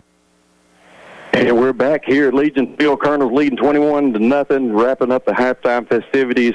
And I see Brian Davis down there taking some pictures of the action tonight. Shout out to Brian. Get you a subscription to the ET, the Enterprise Toxin. Yeah, get you in there to get you a subscription. I believe they got a Friday the 13th deal that either just passed or is coming up. I'm not sure. I can't remember that exactly. But anyway, good paper, and you'll always see your kids in there. After the ball game, he tries to spread it out and get as much love as he can to everybody who participates, and good. And he does a really good job with this paper. So I think it's time, Guy Burke. What do you think? I think it's time. I think you got to let us know. Right, so if you're just tuning in on the radio, we have been anticipating it. We've had a whiteout here tonight at Legion Field, which means everybody wore white. So Jay Gary disguised himself, covered up his white T-shirt. We want you to think, which event in his life did this white T-shirt come from? Take a couple of seconds in your mind and think. If you want to text us and see if you get it right, go ahead and text us or send us a message. Yeah. But I think we're ready for the reveal here. Here we go. Drum roll, and here it is. I am wearing my IA junior-senior shirt from 1997. This is the year I performed. 97. Do you want to see the back of it? Let's see. Is it Disco Inferno? I think it is. Isn't that lovely? Yeah. Disco Inferno. And Jason Connor, athletic director of Mississippi Delta Community College Trojans, who picked up the victory this weekend. So, yeah, I am now participating in the whiteout. Guy Burke can quit side-eyeing me. He's excited. Man, nothing like a 26-year-old T-shirt, baby. That's right. We're all now participating in the whiteout. So, yeah. That's right. There'll be a clothing drive at Jay's house on Sunday afternoon to get rid of some of this stuff. No doubt. So the Trojans are out on the field. The Colonels are out on the field. They're getting ready for some second-half football. So we're getting ready ourselves. Getting ready. Hey, if you're just joining us, really some key themes before we go to break. It's been run, run, run. The Colonels have been able to control the clock and control the ball in time of possession. Special teams played a huge role. The Colonels were able to get a punt block at the end of the first half, put it into points, and now they get the ball back to start the second half. So we're excited about what's going to happen here tonight. Hopefully the Colonels can go up 4 scores. Right. 4 scores and 7 years ago. But I think we got another break in us. So, Jay, lead us out to that break. That's right. One more break, and on the other side, we'll have the second half of IA Colonel Football. You're listening to IA Colonel Football on 96.9 Super Talk for the Delta. For over 100 years, Planters Bank has been committed to offering full-service banking in Sunflower County. I'm Will McDowell, Vice President of Planters Bank in Indianola. From sponsoring a variety of community events to high school sports, we are proud supporters of all things Indianola. If you need a loan, checking account, or any other banking service, please visit us at either of our convenient locations in Indianola. Planters Bank, proud supporter of the Indianola Academy Colonels. Planters Bank, member FDIC, equal housing lender. Hey, this is Chris McLean with Indianola Electric. We would like to thank our loyal customers for your continued support for the past 36 years. We are in our second generation operating under the same family for over 3.5 decades. As an electrical contractor, we are here for all of your electrical needs, from service and repair to customized automation and controls. We also have a complete motor shop for new or rebuilt electric motors and generators. Give us a call today at Indianola Electric for all of your electrical needs at 662-887-3292. When it comes to your health, nobody beats the home team at South Sunflower County Hospital. When you have a minor emergency, waiting to be seen can be a real pain. That's why you need Delta Primary After Hours Clinic. You'll love the convenience and personal attention that can only be found at South Sunflower County Hospital. You'll also have peace of mind knowing that you'll have immediate access to our full scope of hospital services. Visit your winning team at www.southsunflower.com. South Sunflower County Hospital, your hometown hospital. Need a little good news in your life? Well, here's the deal. State Farm has new lower car insurance rates in Mississippi, so you can now get the service and convenience of State Farm agent Andy Daniels at an even better price. That's right, State Farm can help you save even more cash and get the good neighbor service you deserve. It's the real deal for car insurance. State Farm agent Andy Daniels is ready to help you save in Indianola. Call Andy today at 662-887-1578. Like a good neighbor, State Farm is there. And we're back here at Legion Field. Colonels leading 21-0 and looking to try to tack on to that lead by receiving the kickoff here. Trojans going to line up, tee it up at the 40. And going to be our regulars back there, Graham Howard and Hagan Sheedy back deep at the 15-yard line and 20-yard line, waiting to kick. Yeah, super solid half from the Colonels in the first half. 3 touchdowns on 5 drives. A little onside kick here. Yeah, and recovered. Ethan Hayes in there on that play. Freshman making the play. Yeah. Colonel's going to have a great starting field position at the 50-yard line. That's right. Ethan Hayes making the big play. A young guy getting in there making that recovery. He ain't scared. Well, what we're seeing here, a theme throughout, is special teams. That's right. You know, with that punt block now, with recovering here, and some other good special teams plays, it's making a difference in this ball game. So the Colonels are, they're at the 49 of the Trojans. Oh, wow. Not even at midfield, so they're already in Trojan territory. Let's see if they can continue that running attack that helped them score 3 touchdowns in the first half. Yeah, Kempton wants me to correct that on Laura Beth Williams and McLeod from her favorite Aunt Faye. I appreciate you guys listening. And Killebrew's going to be in shotgun, and he's going to follow his blockers. He's going to go along the right side, find a seam up there, and get to first down yardage on the first looks play. like a first down on the first play. So another solid run by Ty Killebrew. Really showing that athleticism here tonight. Has made some good runs to the outside, some cuts up the middle, and keeping the pressure on the Trojan defense. That's right. Killebrew remains your quarterback for the Colonels. I keep saying the Trojans because last night I was at the Trojans doing that live stream, so now I got to switch back into Colonel mode. I said Colonels a few times over there. 2 receivers to the left. Fitz Manning going to line up right behind the tight end, AC7. Graham Howard's going to come in motion from left to right, and he's going to be met in the backfield, and they're trying to strip that ball from him. Josh Robertson, the quarterback, in on that tackle, and also number 24, and that's out on the roster that he made the tackle. Yeah, Brian Gallagher, also number 70, Carson Burrow, and a few others just blew that play up and pushed them all the way back. So it's going to be 3rd down and about 11 here. So one good play, one step forward, 2 steps back on this first drive of the second half for the Colonels. Fixing to age myself. Gallagher back in the backfield smashing watermelons. There you go. Man, that was fun to watch. And here we go. Evan Burke going to line up to the right in the slot, and Graham Howard split in. Going to be Killebrew in the shotgun. He's going to have Sheedy and Fitzmagic in front of him, leading the way, and he's going to slide up to about the 46-yard line. Good little gain there, but still going to be a 4th and about 6, pardon me. Time. Yeah, it looks like they're going to punt. They're going to push back, punt, and try to pin the Trojans deep. So punt on this first drive of the second half. Would have liked to come out of the halftime and maybe get some points. But I thought there was a weight limit on the punt team. It's a good thing we didn't turn the ball over on that defensive play that the Trojans had to push us back. Yeah, so we'll take a punt instead of a turnover any day, and have been last-minute addition. Robinson slips back to receive the punt. It's almost blocked. Again, that's 24 Gallagher trying to smash them watermelons. That mallet 10-yard line is where it'll be stopped right there. That's where the Central Home's going to start. Well, when you have a drive stop, this is flipping this field position like this is huge, especially in high school football. So you want to make the Trojans go 90 yards and down 3 scores. So let's see if the Colonels' defense can ratchet it up on this first drive, maybe cause some of that chaos in the backfield like they did in the first half, and make some plays.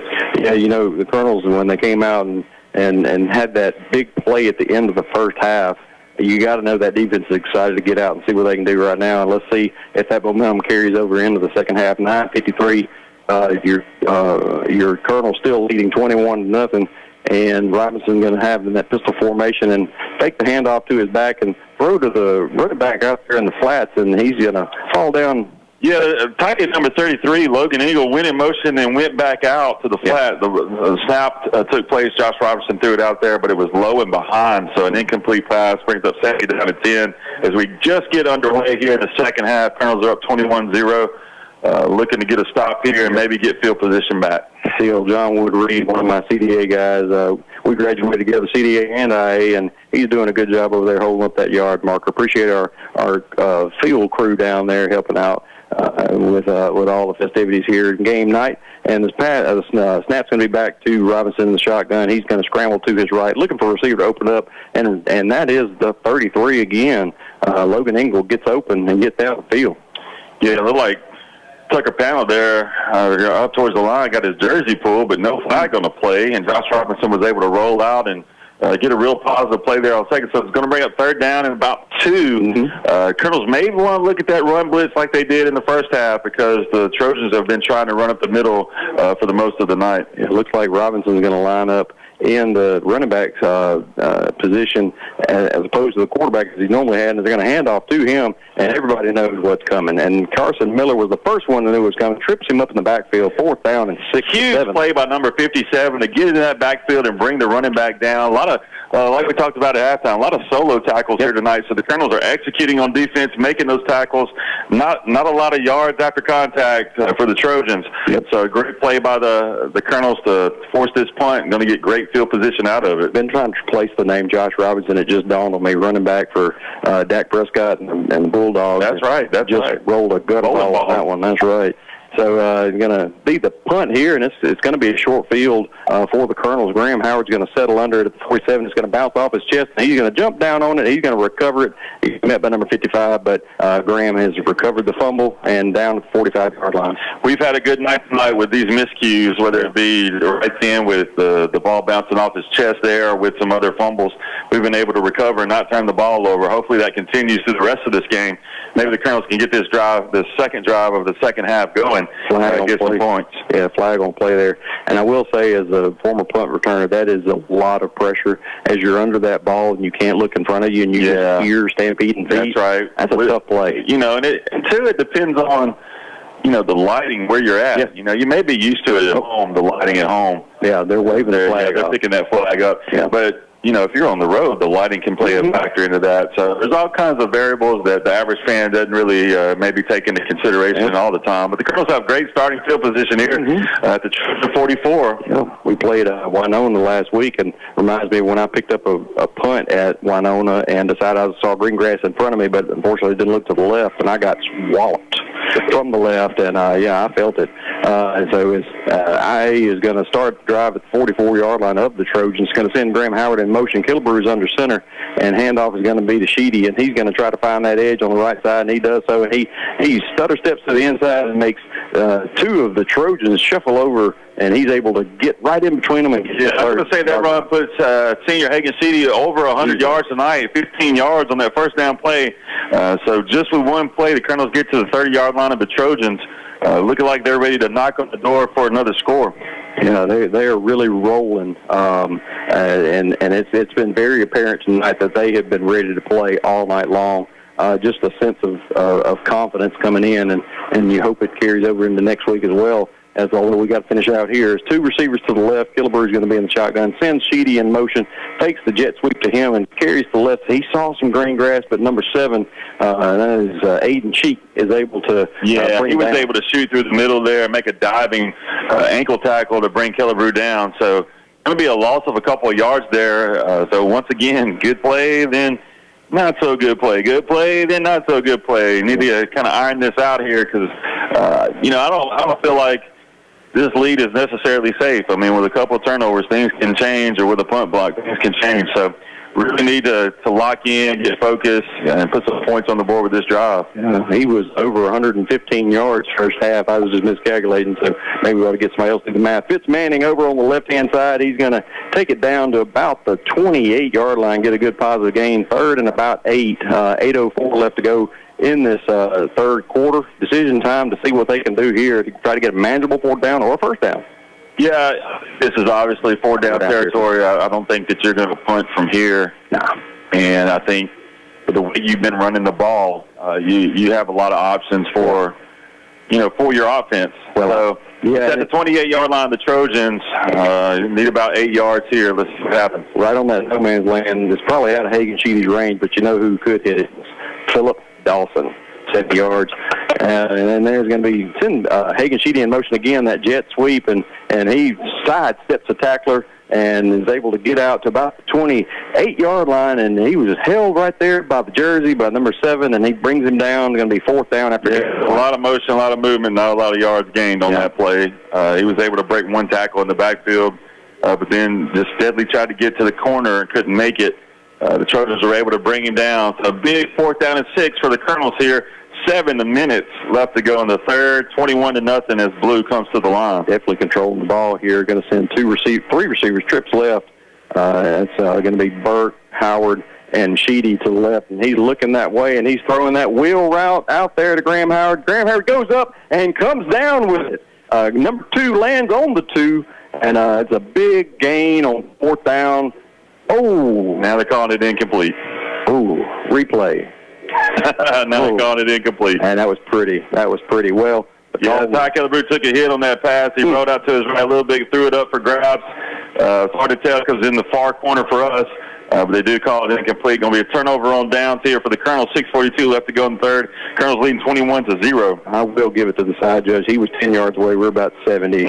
So we'll have to rely on him for that call. But I love the tenacity going after it and seeing what they can do. And Graham Howard didn't realize he could jump so high. I did see him at the junior day jump over a person.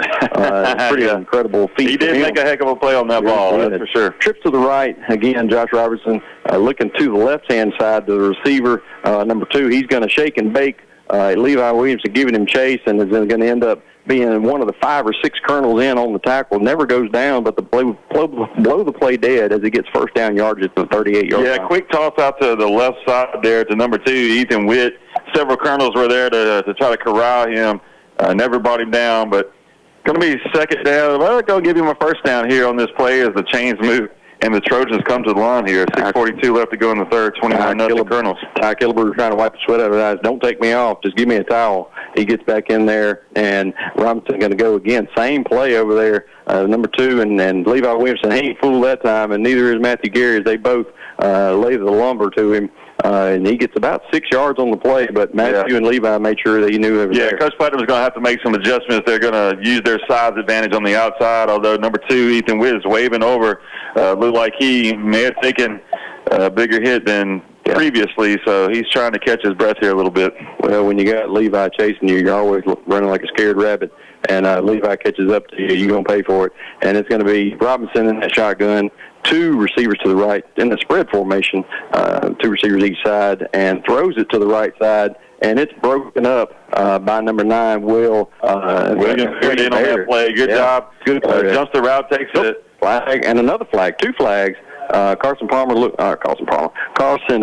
looked to the sidelines with that what look on his face, which usually means he may be the person guilty of the the culprit on this infraction. That's right. We shall see. But the toss was out there to number 1, Luis Cortez, and William Bear was there to break it up. Yep. Unfortunately, it's going to be offset. Well, what does he do? He pointed right twice and left once. Okay, here we go. He's going to call it again and make sure everybody knows. Or maybe not. A little mystery here. Mystery for us. We have headphones on, and there's no mic for the refs. Scooby-Dooby-Doo, where are you? I guess at the same yard line here. They're going to replay the down with offset penalties. 3rd and about 4 at the 44-yard line as we're looking to solve this mystery here. 6:02 left in the third quarter. Colonels still leading 21. Need a big play here by Blue to maybe get this ball back and continue to put pressure on the Trojans. That's right. 3rd and about 4. I wish it was 4th and 39. And they're going to be spread offense here. Referee's going to pick up his flag left on the ground. Handoff, fake handoff, actually, number 5, and he tucks it and runs right up the middle. And Guy Burke, your son, he is right there to bring him down to the 38-yard line. Yeah, but if you're the Colonels, you had to kind of, their run up the middle has been so destructive for the Colonels, so you had to be queuing in on that. They weren't able to do that. He gets about 20 yards before senior Evan Burke is able to bring him down, but there's an injured player for the Trojans. Looks like some cramps for the Trojan on the far side there, so it's going to be a official timeout. Yeah, if Evan Burke wasn't there, he might have seen pay dirt. Yeah, he was able to catch him there, to take the angle of him and keep him from going all the way, so definitely a big play there. Yeah, injury timeout on the field. We're going to take it with him. You're listening to IA Colonel Football on 96.9 Super Talk for the Delta.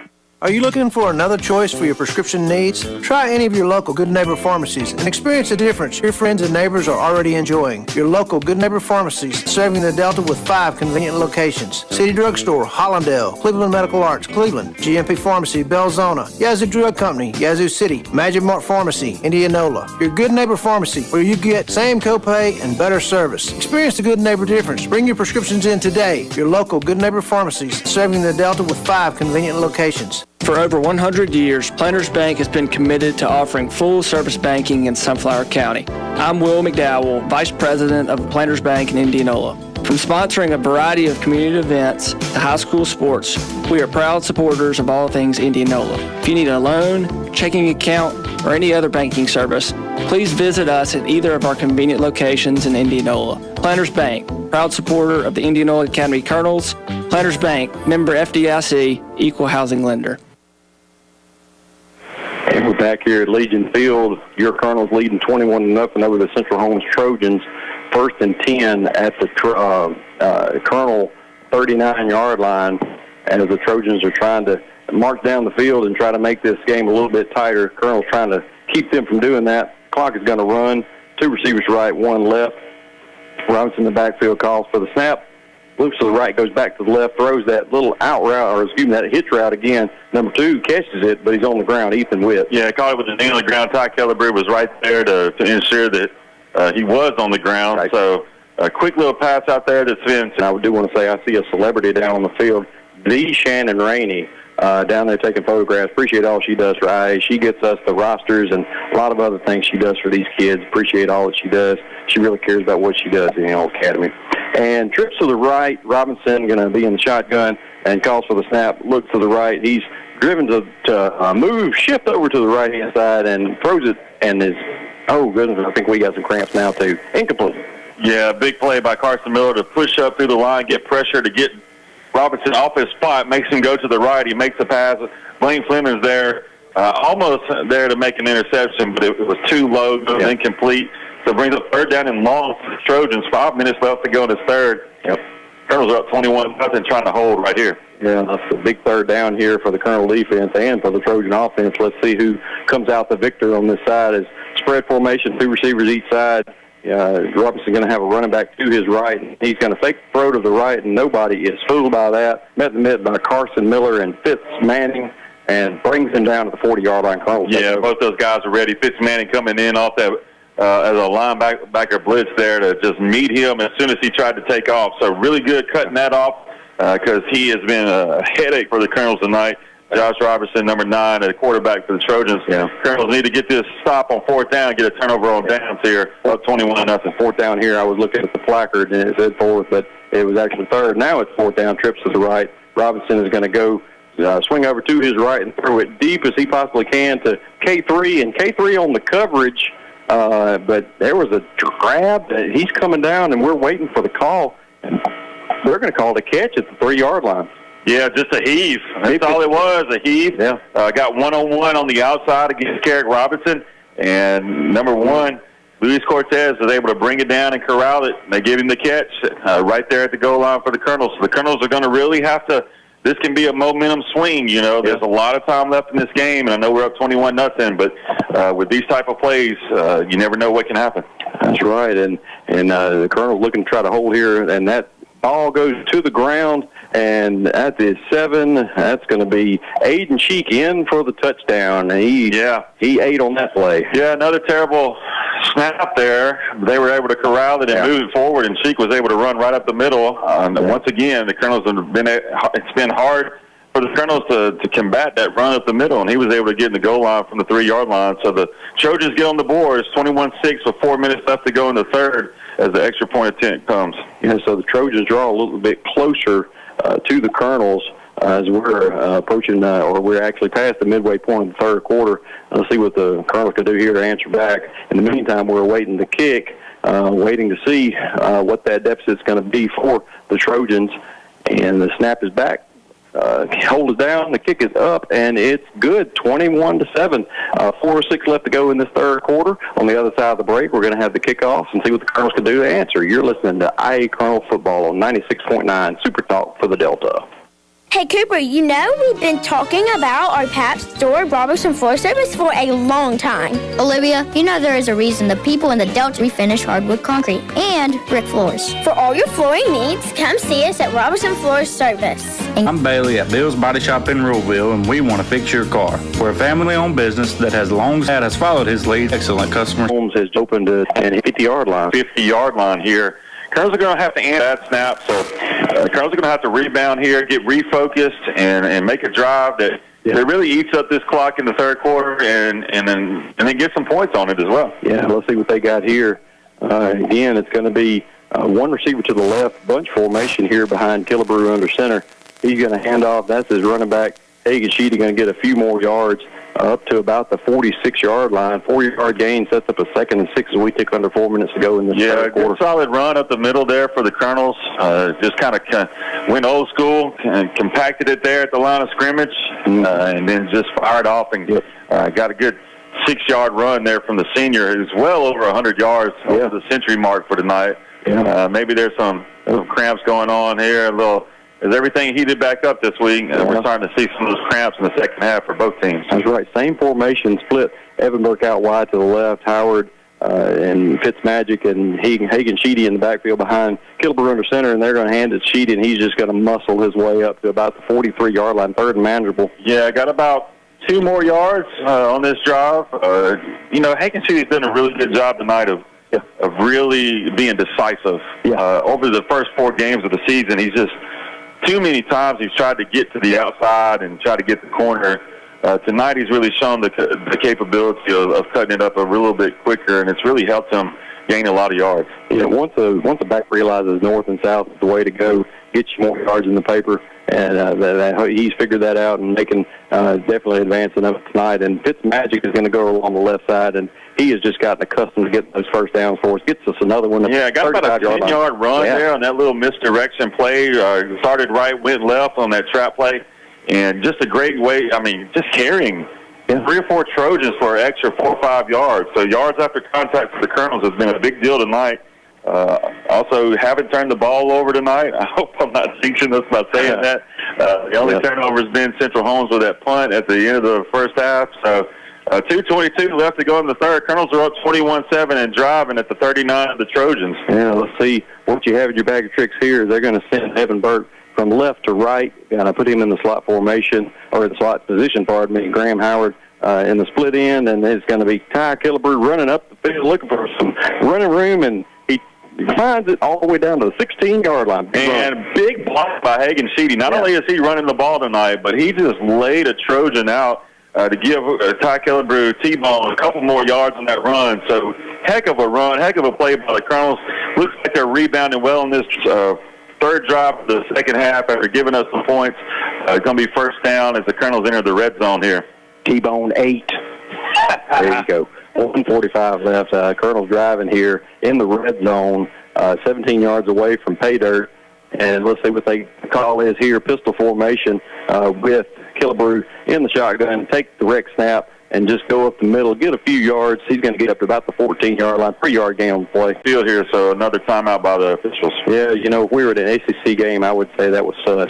But, I believe there is some cramps in the field. We feel it a lot. We're going to take a break. On the other side, we're going to get the last bit of this Corona football on 96.9 Super Talk for the Delta. Credit card fraud can be a nightmare. While you may not be held liable, especially for larger charges, that doesn't mean that being a victim of credit fraud is a walk in the park. But don't worry, Guarantee Bank has got your back. Our fraud team monitors your card 24/7. If our team suspects a suspicious transaction on any of your GBT debit or credit cards, we'll notify you by text, phone call, or email. Contact your local branch to update your information. Guarantee Bank and Trust, member FDIC. Hi folks, Brady Smith with Sunflower Lumber and Home Center here to tell you about our company. Since the 1940s, Sunflower Lumber has been in the same location with the same mission we have today. That's customer service and satisfaction to the fullest. Our dedicated, knowledgeable staff is here to work for you, whether adding on to the hunting camp, updating your kitchen or bath, spring cleaning around your property, or replacing your roof. We're your first stop for all your project needs. Stop by today at 204 Highway 82 in Indianola or give us a call at 662-887-1511 and see what shopping local can do for you. That's Sunflower Lumber and Home Center. And go Colonels. And we're back here at Legion Field. DJ Gary and the Rev in the booth here. 1:05 left to go, 21-7. Colonel's driving here. Handoff's going to be to Sheedy. He's been the workhorse all night. He gets down to about the 13-yard line, going to set up a third and about 6. Yeah, number 24, Reed Logan, in on that stop. The junior from Lexington was able to drag him for maybe another yard or so. It's going to bring up third down and a long 7 for the Colonels. So I got 2 plays to get these 7 yards. Let's see what Coach Nestor dials up as the Colonels come back with a 2-score lead here, 21-7.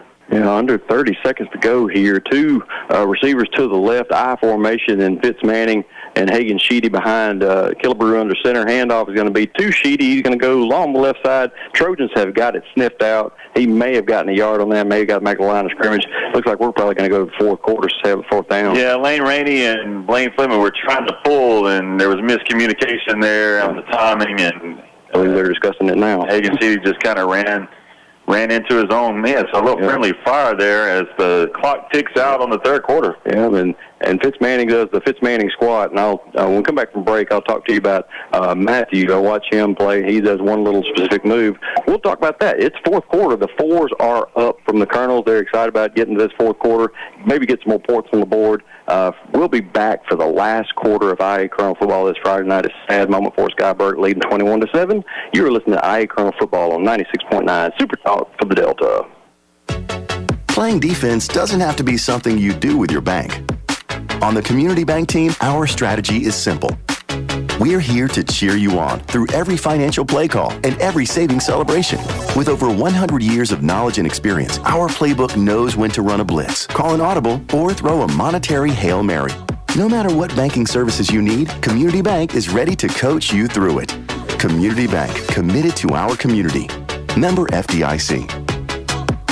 Born and raised in the Delta, we get it. We understand your connection to this land because ours is just as strong. It's not only been our home for 7 generations, but the home of those we care about. We value the natural resources of the Delta and the joy they bring to us. Our goal every day is to nurture and protect those as we continue to provide the best services possible to our customers. That's Gresham Petroleum Company in Indianola and Shaw, and Gresham McPherson Oil Company in Greenwood and Belzona. And we're back here at Legion Field. DJ Gary and the Rev here in the booth. 12 minutes to go in this game here. Colonel's leading 21-7, and the special teams player himself, Ethan Hayes, in the backfield next to Ty Killebrew on this big fourth down. And Killebrew looking back, and he gets some pressure, and the pass is to Ethan Hayes, and he's going to take it up the sidelines, and he's going to get to first down yardage. And he's going to get that first down. Big play by the freshman. Great screenplay, great call by Coach Nestor. Cade Ward came untouched, and Ty Killebrew was able to get it over him to Ethan Hayes. Ethan Hayes having a big game tonight on special teams, and now with this first down catch when it was 4th and 7 to keep this drive going, keep this drive alive here in the fourth quarter as we get underway in this fourth quarter. 11:47 left to go in this game. This district game that the Colonels need, they are winning 21-7 here tonight. I believe there's about 4 or 5 people, so the cramps are popping off tonight. A lot of cramping happening on the field. Need to see what we can do. Try to get this ball rolling. We're on the 6-yard line, man. Yeah, it was just a great call. You use their aggressive nature against them. They've been bringing some blitzes here in the second half, and so great touch pass by Ty Killebrew to get it over the defender, and then great play by Ethan Hayes to catch that. Back on Monday Night Football, the Eagles ran a play where they came out of the backfield, and Saquon Barkley wasn't able to secure that, and then they ended up losing the game. So, just those quick passes, sometimes they go well, sometimes they don't go so well, but the Colonels were able to execute that and get that first down on that 4th and 7, and several Trojans are over there on the ground with cramps and needing hydration. So I don't know how long this is going to take, but the Colonels are all standing up, looking good, and hopefully knocking on the door of another score. Ethan Hayes, the 9th grader, catches that pass. He can't even drive a car. And he just ran into a bunch of high school kids to get a first down. He was not going to get it where he was. He had to go because he was right at the line. Yeah. So he ran a solid 6 yards to get that first down, and just made a great play. He said, "I'm going to get it," and he got it. And let's see, the Trojans are back up. They've got 11 guys in the field on defense, and one limping off there. Looks like the cramps are hitting pretty hard here, and it is going to be first down at the 6-yard line. 11:45 left to go in this fourth quarter. Offset I behind Killebrew under center. and he's going to call for the snap, and a little bit of miscommunication. Hagen Sheedy still takes it and takes it down to about the 3-yard line, so Andrew's own man there. Yeah, just fighting forward. A couple of Trojans there. He was carrying them to the goal line. But a positive gain here, so it brings up 2nd and goal. Ball's on the 2-yard line. You got to wonder if this is where you go with the quarterback sneak with Ty Kellebrew. You scored on it last week. You got a first down in the first half with it. Let's see what the Colonels do as they come to the line. Graham Howard's going to split wide left again, that bunch formation. 2 running backs behind T-Bone, and T-Bone heads to the end zone. Is he in? He is short. They're going to call him short. Yeah, it's going to be that push, that Philly push. Inches, but that's okay. It's going to bring up 3rd down and goal. You're right there, and positive yardage once again. It's getting that push. So maybe one more time of firing off that ball, maybe get this ball across this goal line and make it happen. Yeah, I always like when you see those short yardage situations, don't snap the ball back 6 yards, try to get 7. Just get under center, push it as far as you can, and get it in that end zone and get that 6 points. Let's see what the Colonels do. Go under 10.5 to play up 21-7, knocking on the door right here. Again, that same formation they were last time. Killebrew's going to go under center, and he's going to find his way into the end zone, and he gets pushed in there. 6 more points for the Colonels. 10-19 left to go, and it's going to be 27-7 lead for the Colonels, trying to tack on the extra point here. A little Legion lunge there from the Colonels to get it across the goal line, to get that score back and go up 26-7 here with 10-15 left to go in this game. Attacking on this extra point will put the Colonels up 21 and a solid 3-score lead as we march through the 4th quarter. I don't know if anybody just realized what gold we just had. The Legion lunge. If we don't get that on a T-shirt somewhere, my goodness, that was a great call. Thank you, Guy Bird, for that.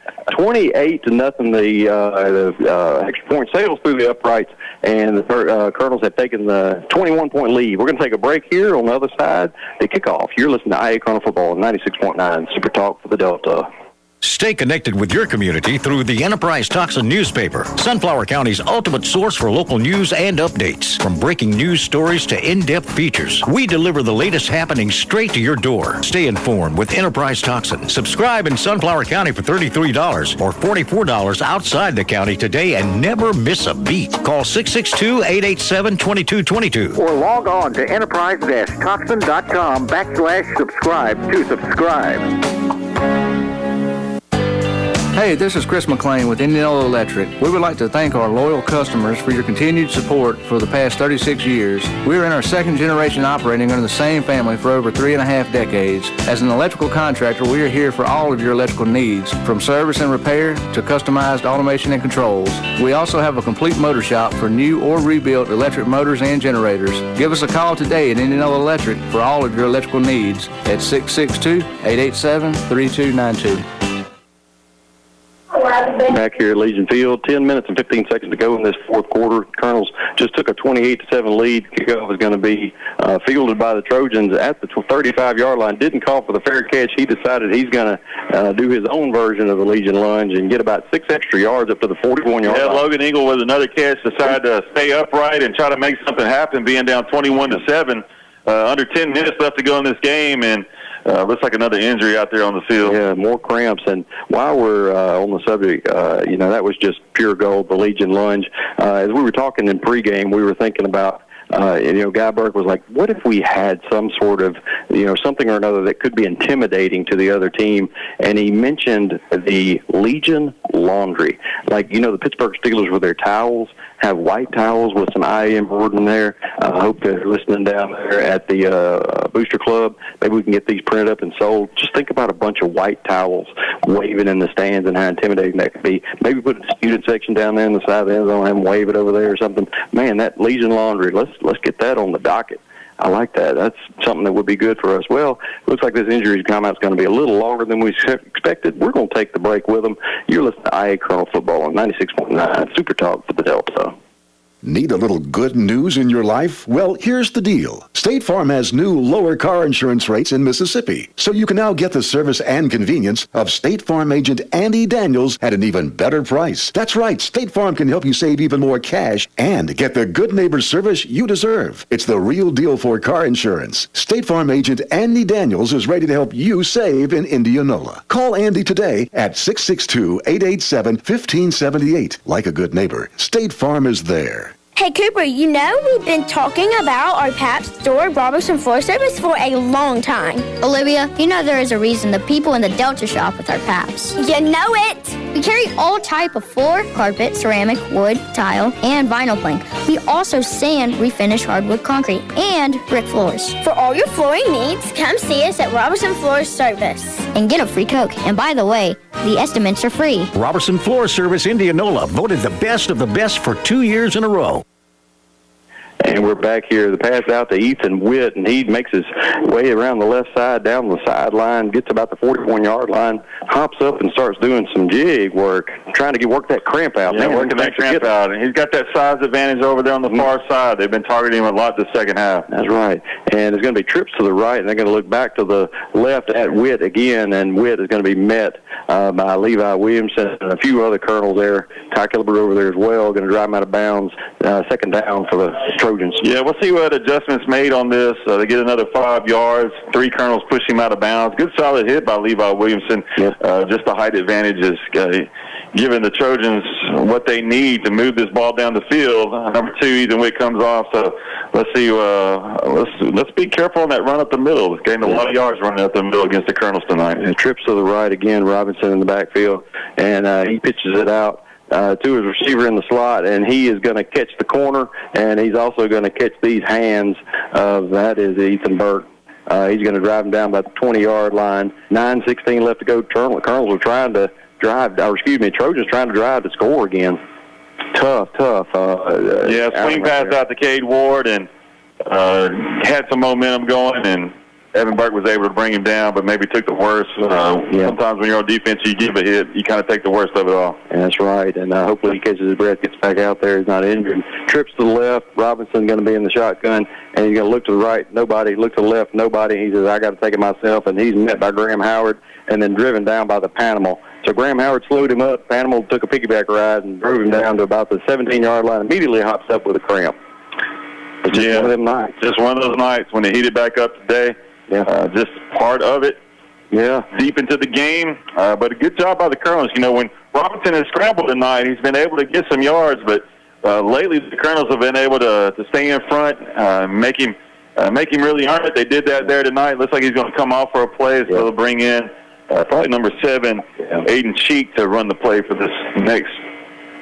That's right. Hopefully the Colonels can get this figured out with Robinson off the field, the backup quarterback. A lot of times, Trojans are in the red zone knocking on the doors, so the Colonels really need to get a stand here. This is definitely fortunate for the Colonels that Robinson is out and the backup is in. Let's see if they can take advantage of that. And as Aiden Cheek comes in, he's going to have trips to the left. He's going to have his running back, Kelton Kinsley, to his left, and one receiver to the right. He's going to shift him over to the right-hand side for protection purposes. And ball is dropped, and he does a little spin move, and he says he's going to take it. Graham Howard says, no, you ain't.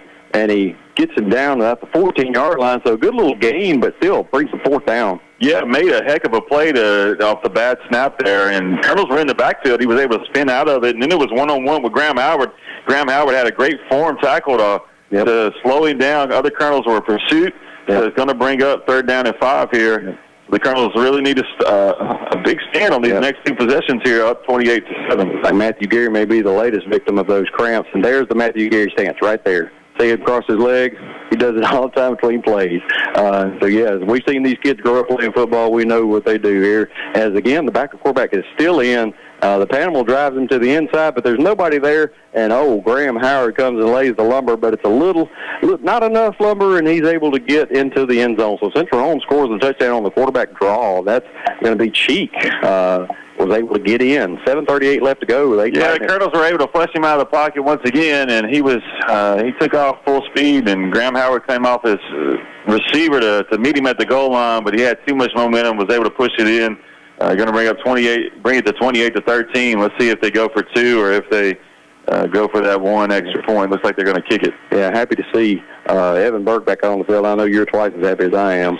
Hopefully it was just maybe getting the wind knocked out of him because the runner landed on top of him. And looks like he's in a position to come get this kick. Let's see what happens. 7:38 extra point here, trying to bring it within 2 touchdowns, and it is 28-14. 7:38 left to go. Trojans are trying to make this a game, and let's see what the Colonels can do on the other side of this break. You're listening to IA Colonel Football on 96.9 Super Talk for the Delta. Are you looking for another choice for your prescription needs? Try any of your local Good Neighbor pharmacies and experience the difference your friends and neighbors are already enjoying. Your local Good Neighbor pharmacies serving the Delta with 5 convenient locations. City Drugstore, Hollandale, Cleveland Medical Arts, Cleveland, GMP Pharmacy, Belzona, Yazoo Drug Company, Yazoo City, Magic Mart Pharmacy, Indianola. Your Good Neighbor Pharmacy where you get same copay and better service. Experience the Good Neighbor difference. Bring your prescriptions in today. Your local Good Neighbor pharmacies serving the Delta with 5 convenient locations. Coach Tommy Nestor here for South Sunflower County Hospital. In the Nestor household, we know a thing or two about championships. And just like the therapy team at South Sunflower County Hospital, we know that championship health care is always in season. South Sunflower County Hospital provides preseason training, game day coverage, in-season evaluation, injury management, and postseason recovery, which allows you to stay in the game longer. South Sunflower County Hospital, your hometown hospital. Back here at Legion Field, 7:38 left to go in this ball game. Colonels clinging to a 28-14 lead, about to get the ball back. Need to chew some clock up here to try to walk out here with a victory. Yeah, the Trojans, they're not going away. They're not going away into the Delta Titans, so the Colonels going to have to make some plays here, hopefully recover this onside kick. They've done it twice. Looks like they'll do it a third time. Yeah, they're kicking away from Ethan Hayes this time to see if they can get somebody else off guard. No, that's going to be another one of our Colonels. Is that? Yeah, Morgan on that catch there. A solid play by the sophomore. And so that's going to give the Colonels good starting field position once again. Yeah. Really need to get that running game into that rhythm that they've been in earlier and run this clock. Yeah, still fighting cramps over here on the sidelines. They were stretching out Carson Miller a second ago, so I guess I should change my perception to say limp away with the victory, hopefully. 7:36 left to go, and the Colonels have the ball, need to control it. Yeah, you need ball security. You don't need penalties that'll push you back and change field position, and you need to really run the clock and control the ball and time of possession. That's right. Ty Killebrew going to bring the play in to his men. They're going to go to the line. Evan Burke going to line up wide to the left. Graham Howard to the right. Again, that offset eye behind Killebrew under center. He's going to hand off to Sheedy. Sheedy's going to try to get over to the right side and it knocks a man down and heads out. Looks like he might have first down yards. Depends on where they spot this ball. Yeah, Hagan Sheedy took that ball and was like shot out of a cannon on that right side. He had the room to run, and number 17, Brayton Gibson, came over, but maybe took the worst of that collision because Hagan Sheedy got the first down, and it looks like number 17 there, Gibson, is off for this play. Well, they tried to mark him short, but the ref said, no, he got that first down.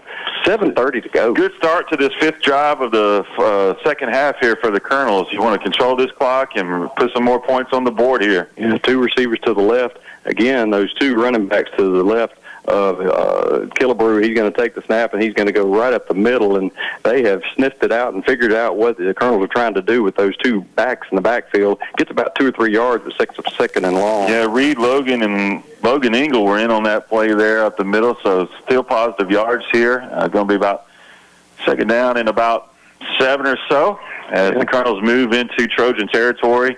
Positive yardage once again on these runs as the clock continues to tick. You got to think Coach AC might look to take some time outs here when we get a little bit, closer to time. About 6:45 left to go in this game. Probably around 3-minute mark, start taking those timeouts. The Colonels are bleeding the play clock down as far as they can. Two receivers to the left. Pitch going to be out to Sheedy. He's going to take it. Here's a big hole to the left. He's going to try to sidestep a man. Does so, gets down to about the 19-yard line, and we are in business in the red zone. 19-yard line. Good. One of the best games that I've ever seen Hagan Sheedy play. Might be over 200. He had a great run out there. Came to a stop. Cade Ward was trying to make the tackle. Runs right by him. He gets a few more yards before he's brought down by another Trojan. So you couldn't ask for more on this drive if you're Coach Nestor from your senior leadership. That's right, and he's able to get down to in the red zone, 19-yard line, where he's at, first down and 10, 6:24 left to go in this game. Colonel's trying to build on this 2-score lead, leading 28-14. Killebrew under center, and he hands off to Tiff Manning, and unfortunately, he is going to have the ball fall out of his hands and into the Trojans' hands, and that's 33 again. Logan Engel making himself known, falls on the ball, and the Trojans going to have the ball at the 15-yard line 6:15 left to go. Yeah, that was the turnover that you were concerned about. Yeah. In this second half, Fitzmanning kind of tripped up, and then as he was tripped up, he was hit and spun backwards, and then that's when the ball popped out. So Colonels are going to, hey, nobody said this district win would be easy. So the Colonels are going to have to tighten up, ratchet things up on defense, and make a play, maybe get that ball back. Anything I know about Fitzmanning, he's going to put this behind us, and he probably wants to get on the defensive side to try to get that ball back. Let's see if he gets that chance at redemption. 6:15 left to go in this game. A little bit of the story of the season, you know. 2 steps, one step forward, 2 steps back for the Colonels, whether it be a turnover or a penalty, just untimely situations. That's the first turnover of the night, but it comes at a time when the Trojans showed momentum by getting a score, and it seemed like you were marching to get that score back. So. That's right. Yeah, let's see if the Colonels can rebound from this and maybe at least keep the time ticking. If you get one score, but it takes 5 minutes to get there, that's helpful. But Ben, don't break. Come back to some of those blitzes we had earlier in the game and really caused some chaos in that backfield. There's Fitzmanning on the front line at the defensive tackle position. Let's see if he maybe shoots through the line. Tries to get There's been a lot of low snaps for them, so we'll see how that goes as well. Yeah, again, one receiver right, 2 to the left, going to send again in that Canadian Football League formation, and number 2 is going to take. Oh my goodness, he goes along the left side of the, and he's going to be chased down again. Fitzmanning. Oh, that's a little bit of extracurricular that doesn't need to happen. That's going to come back. I think there's 2 flags back here in the backfield. That's going to be a little extra after the play. Yeah, just a quick throw out to Ethan Witt there to continue to use that in the second half with his size advantage. He makes a heck of a run and chased down from the back by Fitzmanning. But there's flags in the backfield, so we'll see what these calls are. It looks like in the area of holding, but we're waiting for the white hat to give us the official call, and then there will probably be a sportsmanlike as well. Yeah, I believe sportsmanlike. Just a little bit of frustration. Probably knew the flags were there, saw a big gain, and maybe had Fitz come down on him a little hard because he's frustrated losing the ball, and just emotions got the best. But you gotta appreciate Fitzmanning's reaction. He didn't fight back. They're both. Yeah. Both of them, okay. So, offsetting for the personal fouls, well, there's 3 personal fouls apparently. Not real sure on the number of those. Yeah. I don't know how this plays out necessarily. Coming over to talk with Coach Nestor is the head referee here. Yeah, he's going to hopefully lay out the scenario for Coach Nestor. Unfortunately, we don't have anybody down on the sidelines to be able to relay that information to us, but it is going to push the Trojans back a little bit. We're getting close to 6 minutes to go, so eats up a little clock and loses some yards for the Trojans. Yeah, and now he's going over to the other side to talk to Coach Acey about the call here. So we're waiting to see where they spot this ball and what it's going to look like. This last 6 minutes, stay with us. This last 6 minutes looks like it's going to be a little bit of a roller coaster here. That's right. Following this turnover by the Colonels. If you're just joining us, Colonels are winning and up here at Legion Field, 28-14. 6:06 left to go in this game. Yeah. Trying to close out these Trojans, but the Trojans are really fighting hard here tonight. I have to admit, going into the fourth quarter, I had all but popped the bottle of the sparkling grape juice, and the Trojans just came back and put it to a 2-score game. In high school football, there's always that turnover, always that penalty that can happen when you're dealing with these teenagers, and unfortunately some of that's transpiring. But the Colonels have an opportunity here. Josh Robertson, there on that call. Josh Robinson is standing on his goal line. So let's see if the Colonels can make a play, maybe get a blitz up here, and there's going to be a timeout. Timeout. So we're going to take it with them, try to get that one of these last breaks in. You're listening to IA Colonel Football on 96.9 Super Talk for the Delta. Are you looking for another choice for your prescription needs? Try any of your local Good Neighbor pharmacies and experience the difference your friends and neighbors are already enjoying. Your local Good Neighbor pharmacies serving the Delta with 5 convenient locations. City Drugstore, Hollandale, Cleveland Medical Arts, Cleveland, GMP Pharmacy, Belzona, Yazoo Drug Company, Yazoo City, Magic Mart Pharmacy, Indianola. Your Good Neighbor pharmacy where you get same copay and better service. Experience the Good Neighbor difference. Bring your prescriptions in today. Your local Good Neighbor pharmacies serving the Delta with 5 convenient locations. Hi, I'm Bailey at Bill's Body Shop in Ruleville, and we want to fix your car. We're a family-owned business that has long served the Delta with quality vehicle repairs. My grandfather started this business in 1972 with quality being his top priority. My dad has followed his lead for more than 20 years, proving to be committed to superior work. As a third generation, we are continuing the tradition of exceptional bodywork and excellent customer service. Give us a call today at 662-756-2745. You won't be disappointed. Back here at Legion Field, Colonel's leading 28-14. Trojans just got the ball back trying to cut into this lead, but they're on their 8-yard line, 1st and 17. He's going to, the quarterback, Josh Robbins, is going to look to the left, find his receiver there down to about the 17-yard line. So, a good gain on the play. Ticking clock, though. Hopefully that's in the Colonel's favor. Yeah, Josh Robinson wanted to throw it, had to kind of hold it just a second longer. Still got it out to number 1, Luis Cortez, and several Colonels were able to bring him down. So still going to bring up 2nd down and long here for the Trojans as they try to matriculate the ball down the field. Go 3 receivers to the short side of the field, and Robinson looking back, and he's looking to the wide side of the field. He's throwing at Ty Killebrew, and you don't want to do that. Ty Killebrew knocks it down.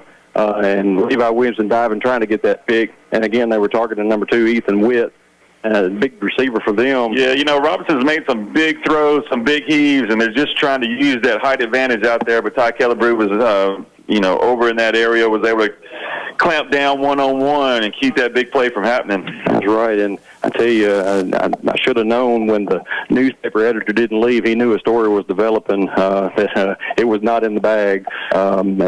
Brian Davis still down there. That Freddie Freeman jersey probably about as old as this shirt I've got on. I see him in that every time. Appreciate him out here taking these pictures. But in the meantime, Trojans trip to the left, and again, they're going to run that wheel route out there, 33. But it's batted up in the air, and who's going to get it? Levi Williamson with his 2nd pick of the year.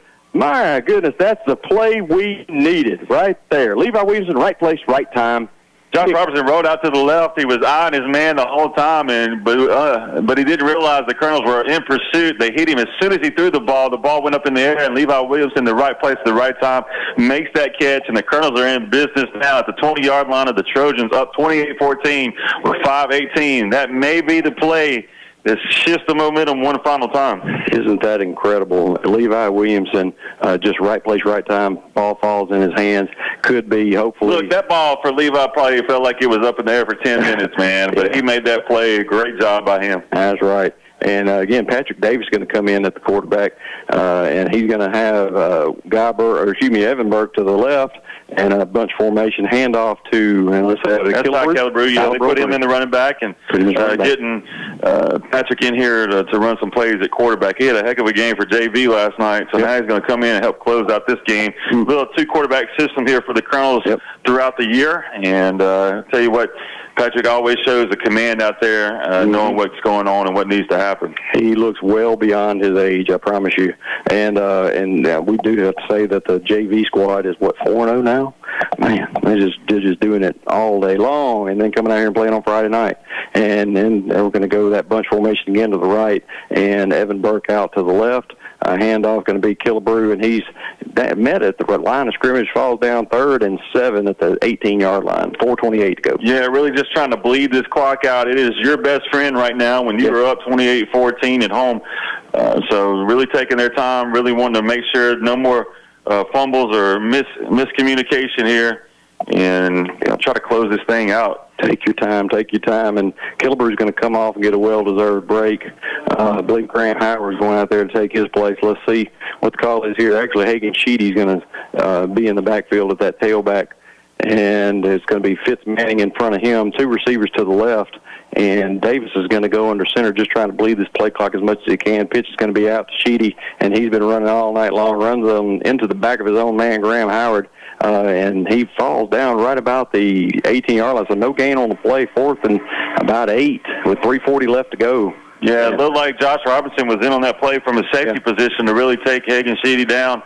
So he's going to bring up 4th down and long. If you're Coach AC, I don't know if you're looking to use timeouts here or who called a timeout, but it's a big play in the game, 4th down for the Colonels. Really need to make this play and shut this game down. Yeah, I believe it was Central Holmes calling the timeout, trying to keep some time on the clock, and we know that Hagen Sheedy, has a boot. But, I mean, do you kick it here? Do you try to make it a 3-score game, or do you just try to see what you can get here, bleed more time off the clock, and if you don't get first down, they still got to score twice. I think the way that you've run the ball tonight, you just continue to run the ball because you're more likely to use more clock than taking the field goal. Also, if you miss the field goal, you're going to give them that yardage from where the ball is kicked from. Right. So I think if you're Coach Spencer, you're probably going to bring it to the line and run it once again.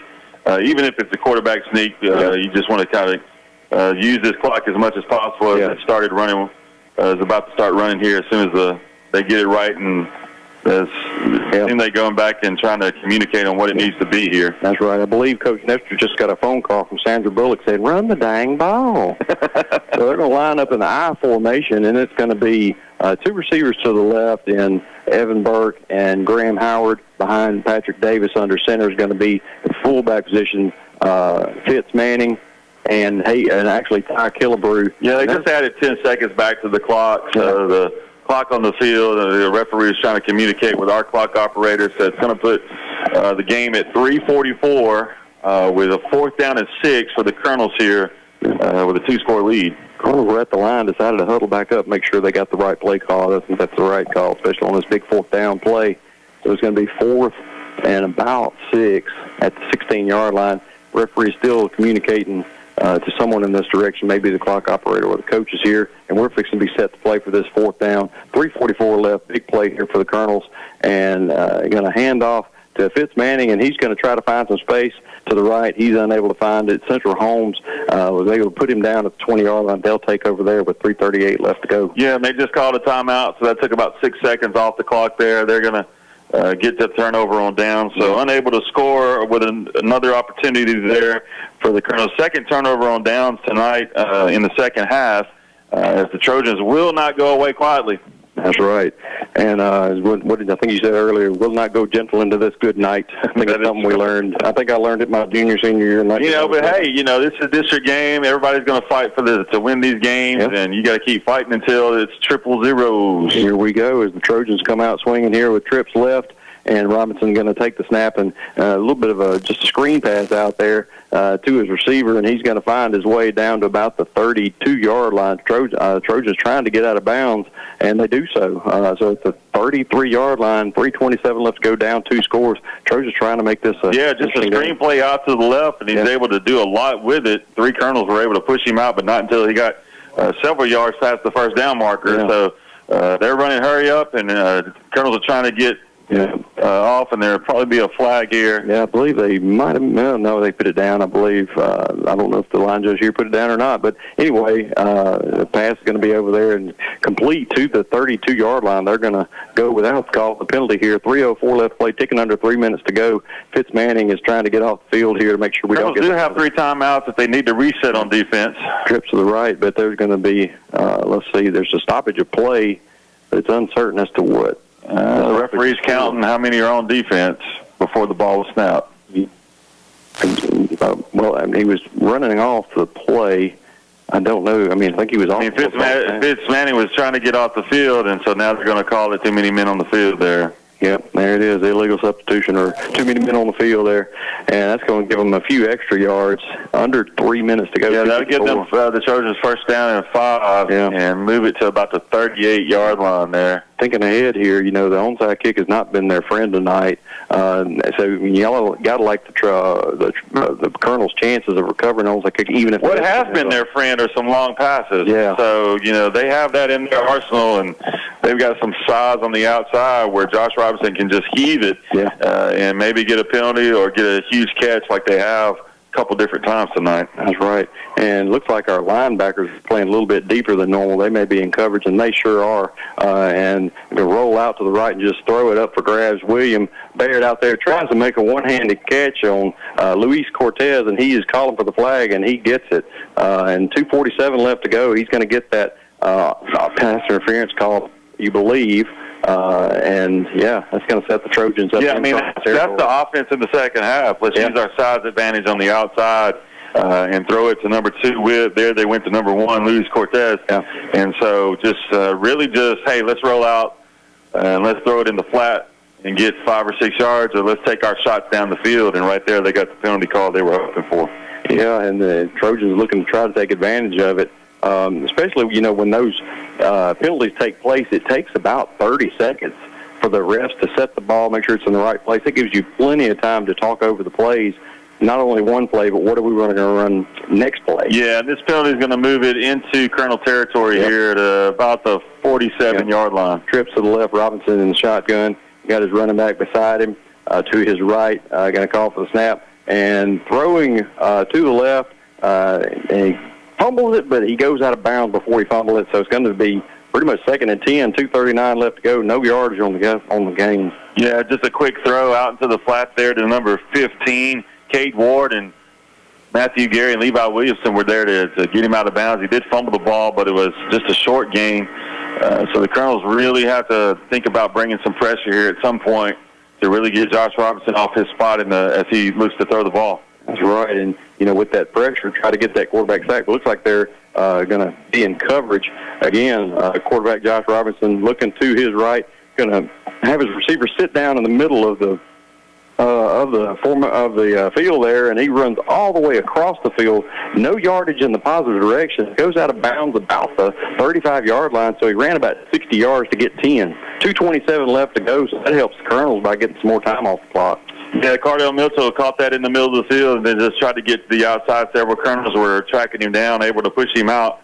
But it's going to be enough for a first down for the Trojans if they can continue this 2-minute drill and pass attack, running quickly to the line. That's right, and they've got the play call waiting on the chains to be moved so the white hat can blow it into play. He does so, and pass is going to be out again. That's number 15, Cade Ward, who's gotten that screen pass, and he is knocked down by Killebrew and Gary. Deadly combination over there, puts him down. Yeah, Killebrew got off his block and was able to bring him down, going to bring up 2nd down and about 5 here. So just quick passes to the flats. The Colonels are playing coverage. The linebackers are playing that zone coverage, and the Trojans are taking advantage of it. Yeah, Panama is looking to make some noise back there. He throws it way up into there, and who is there? Evan Burke knocks it down. That's a good play, Evan Burke. He might have wanted to get that pick, but good play to knock it down, 155, and just make sure that receiver doesn't come down. Yeah, Robinson rolled out to the right because there were pressure from number 11, Tucker Panel, and he just heaves it down the field. Ethan Hayes and Evan Burke were over there. It felt like that ball was in the air for forever. Yeah. They're just watching it, waiting for it, and knocked it out of bounds, making a good play. So it brings up 3rd down and 5 for the Trojans. Yeah, heady play because they've come down with those all night long. Make sure it goes to the ground or in your hands, and that's all areas. And Robinson's going to be in the shotgun. Again, looks to his left, scrolls to his left, and again looking for, as number 15, Cade Ward. Yeah, running that same play over to the flat, but it was thrown a little high because the Colonels got pushed up in the line. And good job by Levi Williamson of tackling because it seemed like the ball was coming right back down to number 15, Cade Ward, and he would have been able to receive it. But because Levi Williamson played it through, it fell incomplete. So it brings up 4th and 5. 1:48 left to go in this game. Colonels up 28-14. Big 4th down, an injured Trojan on the field. We're going to take it as quick as we can, try to get back for this 4th down play. You're listening to IA Colonel Football on 96.9 Super Talk for the Delta. Hey, Cooper, you know we've been talking about our Pabst Store Robertson floor service for a long time. Olivia, you know there is a reason the people in the Delta shop with our Pabst. You know it! We carry all type of floor, carpet, ceramic, wood, tile, and vinyl plank. We also sand, refinish hardwood concrete, and brick floors. For all your flooring needs, come see us at Robertson Floor Service. And get a free Coke. And by the way, the estimates are free. Robertson Floor Service Indianola, voted the best of the best for 2 years in a row. For over 100 years, Planters Bank has been committed to offering full-service banking in Sunflower County. I'm Will McDowell, Vice President of Planters Bank in Indianola. From sponsoring a variety of community events to high school sports, we are proud supporters of all things Indianola. If you need a loan, checking account, or any other banking service, please visit us at either of our convenient locations in Indianola. Planters Bank, proud supporter of the Indianola Academy Colonels. Planters Bank, member FDIC, equal housing lender. Big game by Central Holmes, has a slant route caught at the 6-yard line, so they're in business, 1:40 to go, and spikes the ball, 1:37 or 1:36, 1:34 left on the clock. Colonel's clinging to a 14-point lead. Trojans trying to knock on the door to get that's what I was saying. And, I don't know, man, our guys just, I can't say it, but anyway. Yeah. It didn't look like a little like one thing I don't. Just a little tug there by the Trojans to give Josh Robinson another second or two to find Luis Cortez on a post route against William Baird, and that converts the 4th and 5 to bring up first down and goal for the Trojans. 1:34 left to go. 28-14 Colonels. Definitely was the post route. With it being a 15-yard gain, slant route would have gained about 5 or 6. And that's going to be, they're hurrying to the line. 1:34 left snap is going to be back. He's rolling to his right. He's looking for a man. He's going to try to find him, and it's punched away. Yeah. The last second. Good play. Just rolling to the right the whole time, eyeing his man down. Several Colonels were in pursuit of Josh Robinson, but Graham Howard was able to punch that ball out there at the front pylon. 1:27 left to go. It's going to bring up 3rd down and goal. So 2 more plays here for the Colonels to shut this thing down here at Legion Field and get out of here with another district win. Yeah, 1:27. That is so much time, especially to get a score here and get the onside kick. Woo, be sweating up here. Even in this air conditioning. They only have 1 timeout left, so that plays into the Colonel's favor. I formation, 1 receiver to each side. Robinson going to go under center and look to fake the handoff. He's rolling out, and Ty Killebrew, he throws it up, and it's going to be picked again by Levi Williamson. He's going to go to the right-hand side, and he's going to get down to about the 20-yard line. That's going to seal the deal. 3rd pick of the year, 2nd of the game. Levi Williamson is going to be the hero tonight. What a great play by the Colonel's defense, just getting in the backfield, making Josh Robinson throw under pressure. Ty Killebrew right there on top of him, and he throws it up just a prayer. Levi Williamson once again making that interception, making that catch, getting some yards, and then getting down. 1:15 left to go in this game, and that wraps it up in blue and white for the Colonels here at Legion Field. That's right. 1:15 left to go. It's just a matter of time, a matter of circumstances here. And I tell you, Levi Williamson needs to make sure he reaches out and gives Ty Killebrew a break of that Kit Kat bar and share it with him, because he got that pick because Ty Killebrew was able to apply that pressure. And here we are, Ty Killebrew under center. He's going to drop back and kneel. All our favorite plays. We are in victory formation here tonight. Such a great game by the Colonels. Made it interesting. With a couple of miscues here in the second half, but from start to finish, really played hard and played well. The Trojans are taking their final time out of the game here. Colonels are leading 28-14. Yeah, and I believe this is just a matter of just seeing what is possible, and it's just I don't think the timing is right. 40 seconds on 2 plays, and you got 1:08 minutes, which is 68 seconds. It's just not in the cards. We're going to kneel down 2 more times and get out of here with a Colonel victory. Doesn't that feel good? Feels great. Feels great to be here, especially last week. Just such a tough game for the guys. I know that they were disappointed in how they played. They were disappointed in the loss, but they also were disappointed in how they played last week. And to put that behind them, refocus, recalibrate, reset this week, and come back out here to play a heck of a game and run this football the way they did. Kudos to Coach Nestor and his staff having these guys ready to go. Yeah, 1:08 left to go here, and it's going to be 2 coming. That's right. That's good. We went there last week to their homecoming. We weren't able to spoil it, and hopefully they won't be able to spoil ours. And I guess Central Holmes did have 1 more timeout on the board, or it may be a Michigan Wolverines Chris Webber situation where they call it without it. But ref's going to give it to him anyway. Maybe I was wrong in my calculations there. They're going to be 1:04, and it's going to be 3rd and 14.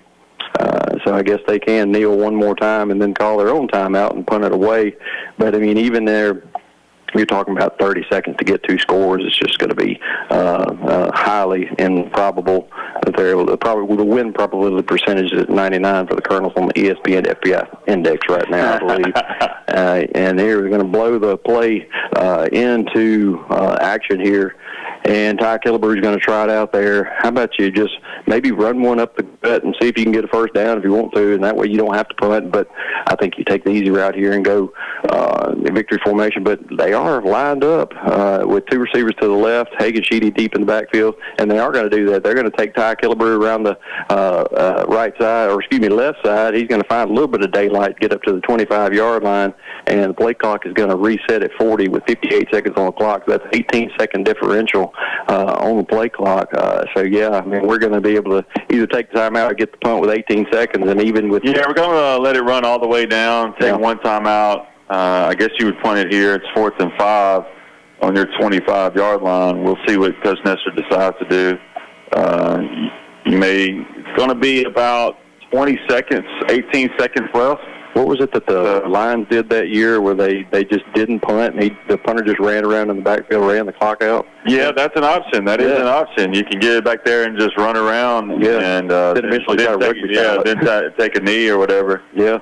Coach Nestor takes one of his 3 timeouts here with 18 seconds left. Colonel's up 28-14. Yeah, I think to the end zone. Yeah, I mean, if you're just joining us tonight, Colonels have been running the ball really well tonight. It's been run. Had a big special teams turnover at the end of the first half. So was able to score 3 touchdowns out of 5 possessions in the first half. Attacked on 2 more touchdowns tonight, but a turnover kind of changed the momentum here late in the game, and the Trojans were able to go down and get a touchdown of their own. But another interception by Levi Williamson. 2 interceptions in the second half by number 14, Levi Williamson, have kept the Colonels in front with a comfortable cushion and a comfortable lead here. So 18 seconds left as we come out of this final timeout. We'll see if they punt away or if they try to run some clock and then kind of rugby style it. I think the Williamson household is going to give Levi at least a B grade for his performance tonight. Probably so. On defense.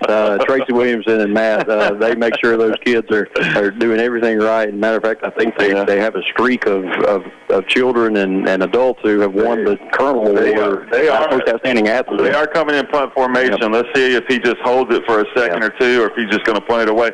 They're bringing everybody. Nobody to return for the Trojans. Yep, and Killebrew is going to just kick it deep. And, you have that time of roll, too. So it's going to kit and roll at 42, and it's going to keep rolling, and so is the clock, and they're going to blow it dead. About 6 seconds left to go. 28-14, Colonels. Pretty much a victory here. I'll tell you, man, this second half, it felt like trying to put out a grease fire. I mean, the Trojans just made it hard. We made it hard on ourselves with some penalties and a turnover or 2.